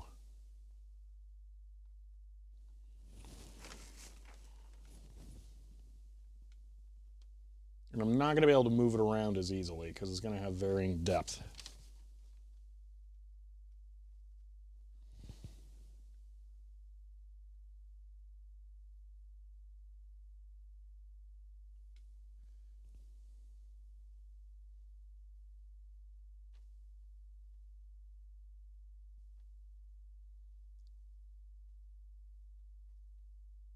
There we go. If I can just get it right. Bam. That's pretty cool. It is very obviously the paper has changed color. Yeah, those edges are super crisp. Yeah, it's the chemicals, not the paper. Yeah.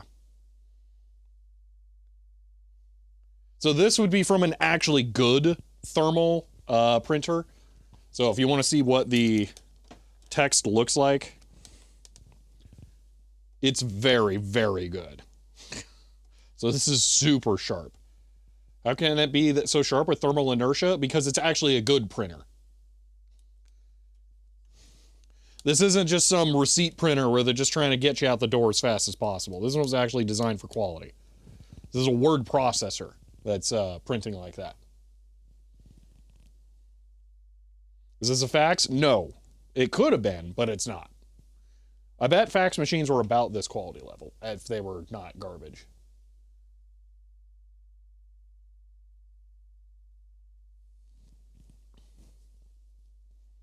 Sorry, it's really hard to get it positioned right because it's such a long strip and it's crinkled. 8-inch floppy? All right, fine. We'll do the floppy that we're not going to be able to see anything on.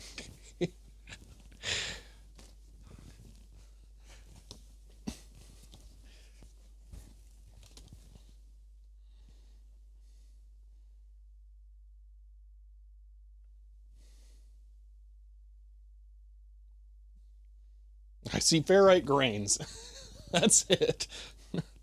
There is nothing to be seen on a standard magnetic flux floppy disk.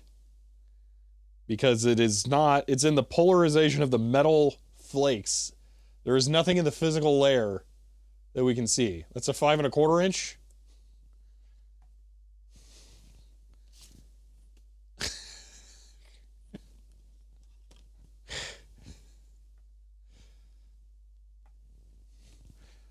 Yeah, there's nothing to be seen on a floppy disk. So there's the window. That's the top of the disk. That's the magnetic surface.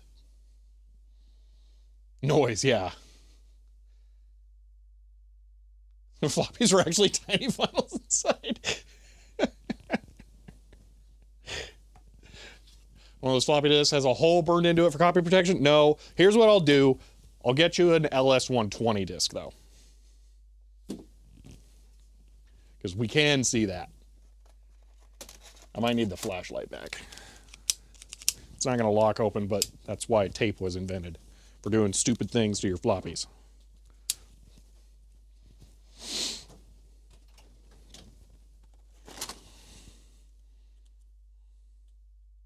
This should be a cakewalk for this thing. I can see super disk sectors with the lens that's on, that you're looking through right now. So this should not be hard.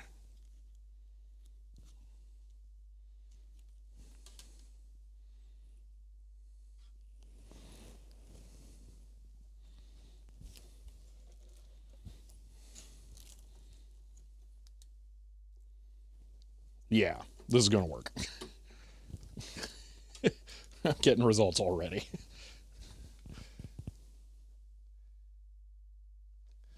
And there you are. There's your super disc timing markings.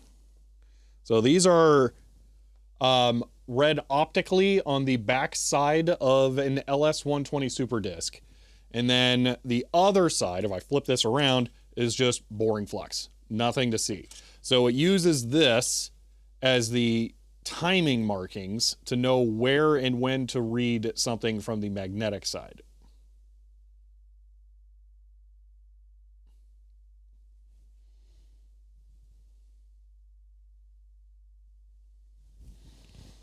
Because I know Digital Ice Age is going to be like, but picture, click. An ancient EEPROM, we already looked at a wafer. Seeing one of those time code records we need, the ones that are used for DJ systems, it would be a whole lot more difficult, and I don't have one. Closest thing I could get you is an LTO servo track, but I'm not killing an LTO tape for that. All right. Any other requests? Let me go put the super disc back.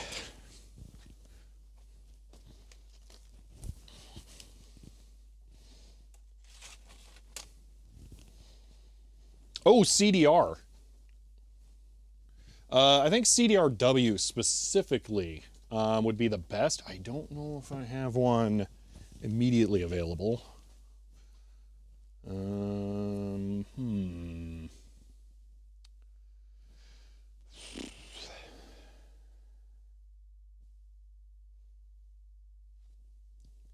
I have DVD RW, but we've proven that DVD is too small.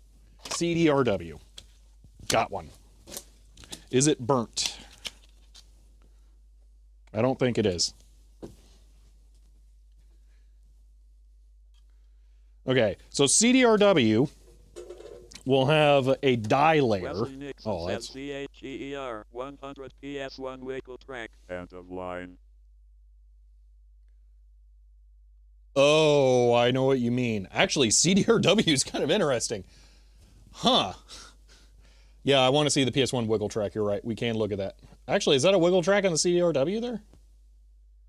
That's kind of weird.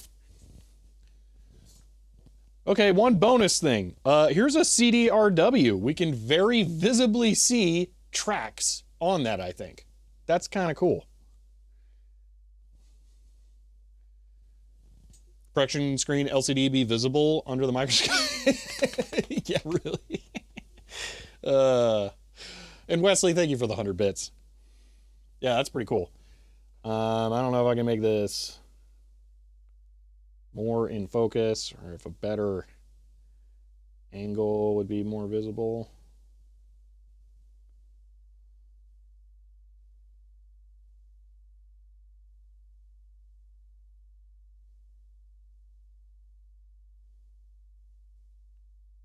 Huh. That's interesting. That's going down into the not data layer. That's weird. They get tighter. Huh. Wild. All right, let's look at a PS1 disc. CDR and RW have wiggle per track for the burner follow. That makes sense. Okay, let me go grab PS1. Is the wiggle track on the outside of the disc? Where is it? Where did I put the... There they are. Keep in mind, the disc is black. So I don't know if we're actually going to be able to see anything here. Like, black. Black.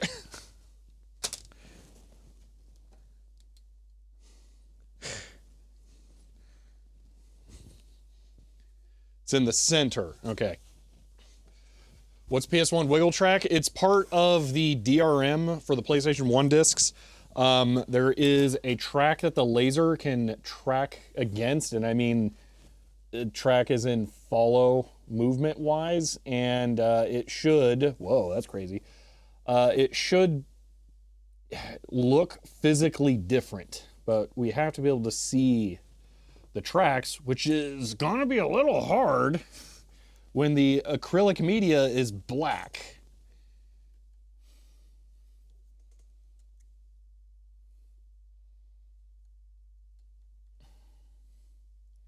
So I don't know that we're gonna get anything out of this.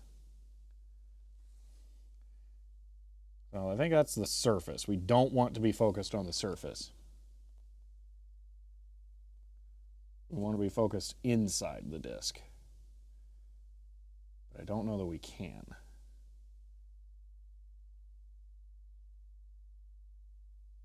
Let me grab another CD and try and focus that way, but the depth kind of changes between them. It should have been the same with the CDRW. We'll just hope for the best here. Okay, so roughly there. Nah, we ain't seeing squat through the black. It's not gonna happen. The system works.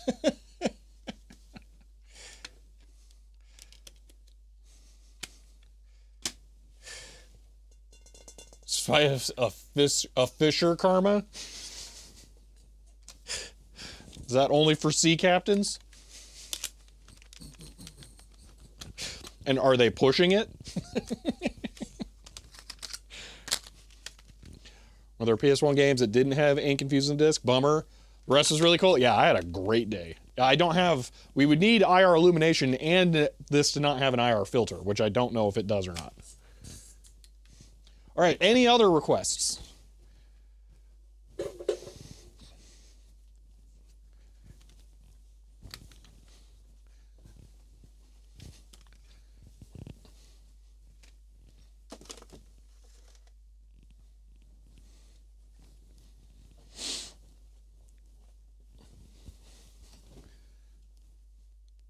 A hair? I think we've seen a lot of hairs today.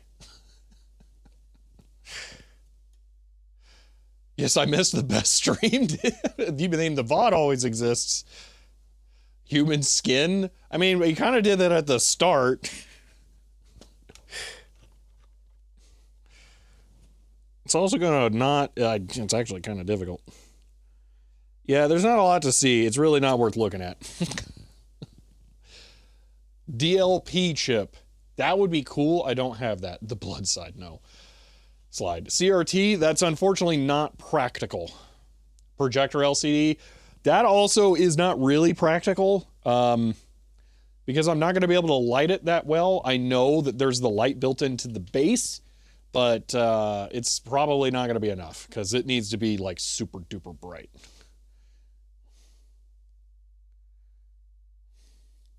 An amoeba. Maybe that's in one of the slides, but no. Color tube camera target. You mean like one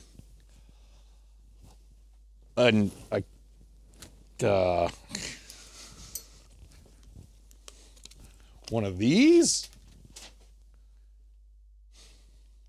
A ROM would be cool. Go farther back in the VOD. We did a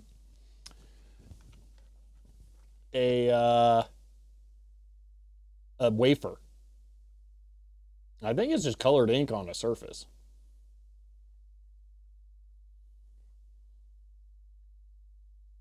I mean, it's a very impressive, coverage. This one should be smooth. This might actually be kind of interesting. Oh my gosh, it's just black. That one should be gray. Yeah. There we go. Anyway.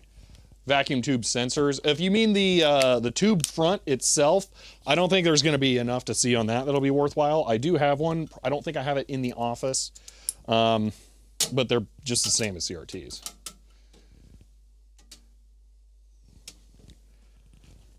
It's just a phosphor green coating.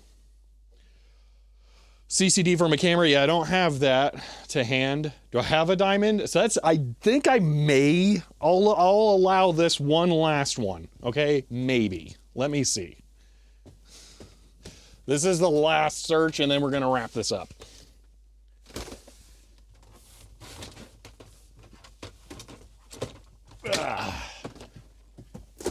Okay.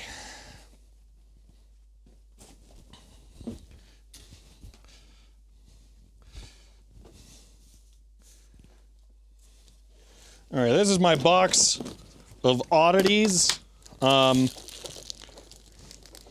Here's Monster Patrol. Here are ungodly smelly Futurama things. But, yep, it's in there. Here is a Nixon watch that I just found one day. And it actually has a diamond in it. So I do have a diamond. Monster Patrol is cooler than the diamond, though, I just gotta say. Here's a wind-up bender. His antenna is hopefully in there.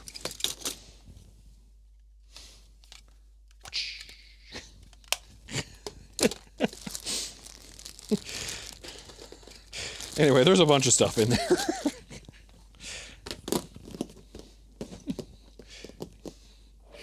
Okay.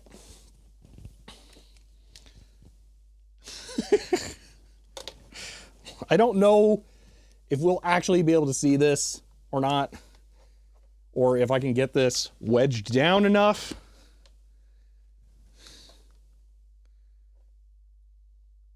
Or if I can get this close enough that I can see it through the crystal of the front of the watch. I don't think I can. Yeah, unfortunately, I don't think I can see it. Because the diamond is underneath the crystal, which is the name for the piece of glass on the top of the watch, I don't think I can get the focus down far enough. End of line. Spooky, thank you for the 100 bits. This thing has finally stopped stinking. That's nice. I used to wear this all the time because, I mean, it's got a diamond in it. Isn't that cool? When you're young, something weird like that is, you know, crazy. And it got to the point where the, like, leather straps started to decay.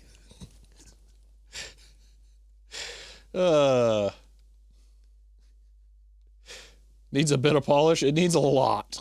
The glass is, or the crystal is chipped. The glue is like oozing out. Yeah, it's not doing so hot. Anyway, I think we'll call it there. It needs a battery replaced, which, that looks like a pain in the butt. So, yeah. Technically, yes, we could have looked at it, but it's not really practical. So you just found it like that on the ground? Yes. I forget where.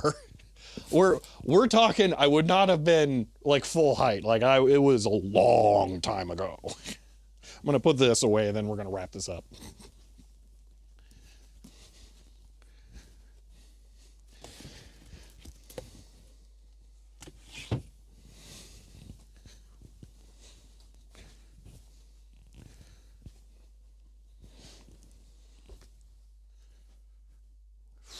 Do you have any of those bubble LED 7-segment displays? I do. Cody, it's going to end now. We are wrapping up for the day. But this was a very interesting stream that's going to be plastered all over Wikipedia by the time, by the end of the day, I think.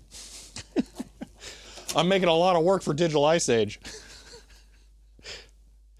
Finally took the plunge and bought a camera. Ooh, nice. You found a Nero Mafia hit. How? Okay, it's not worth that much, right? Like, I don't actually know. It's also old now, I guess. That hadn't occurred to me. If people collect, like, vintage watches, which they probably do. I don't know that I want to know.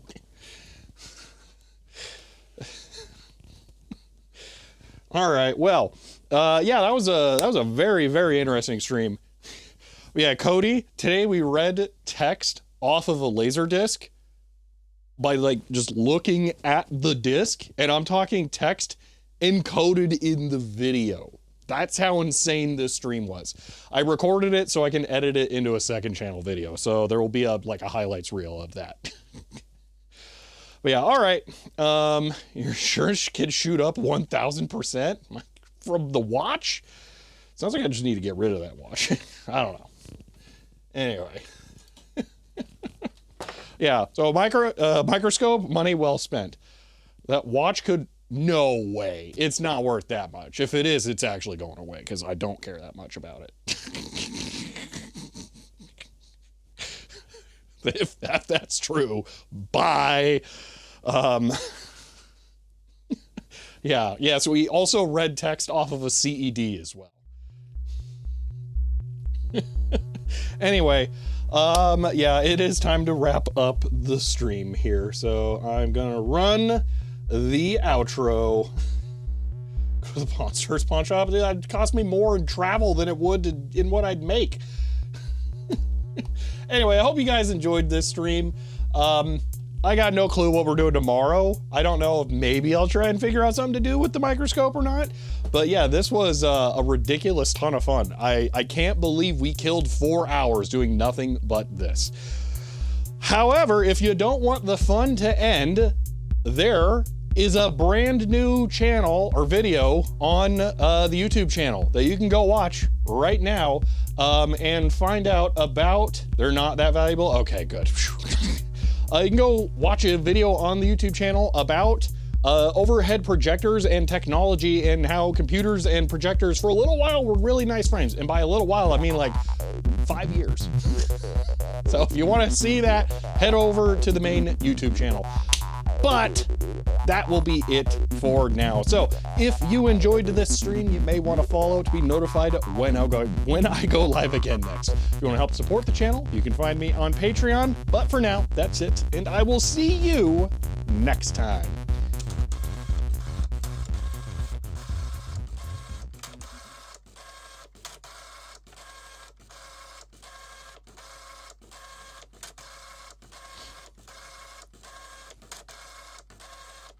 For the record, I have to watch the delay for the video until I wave now to hit the printer. It's so annoying.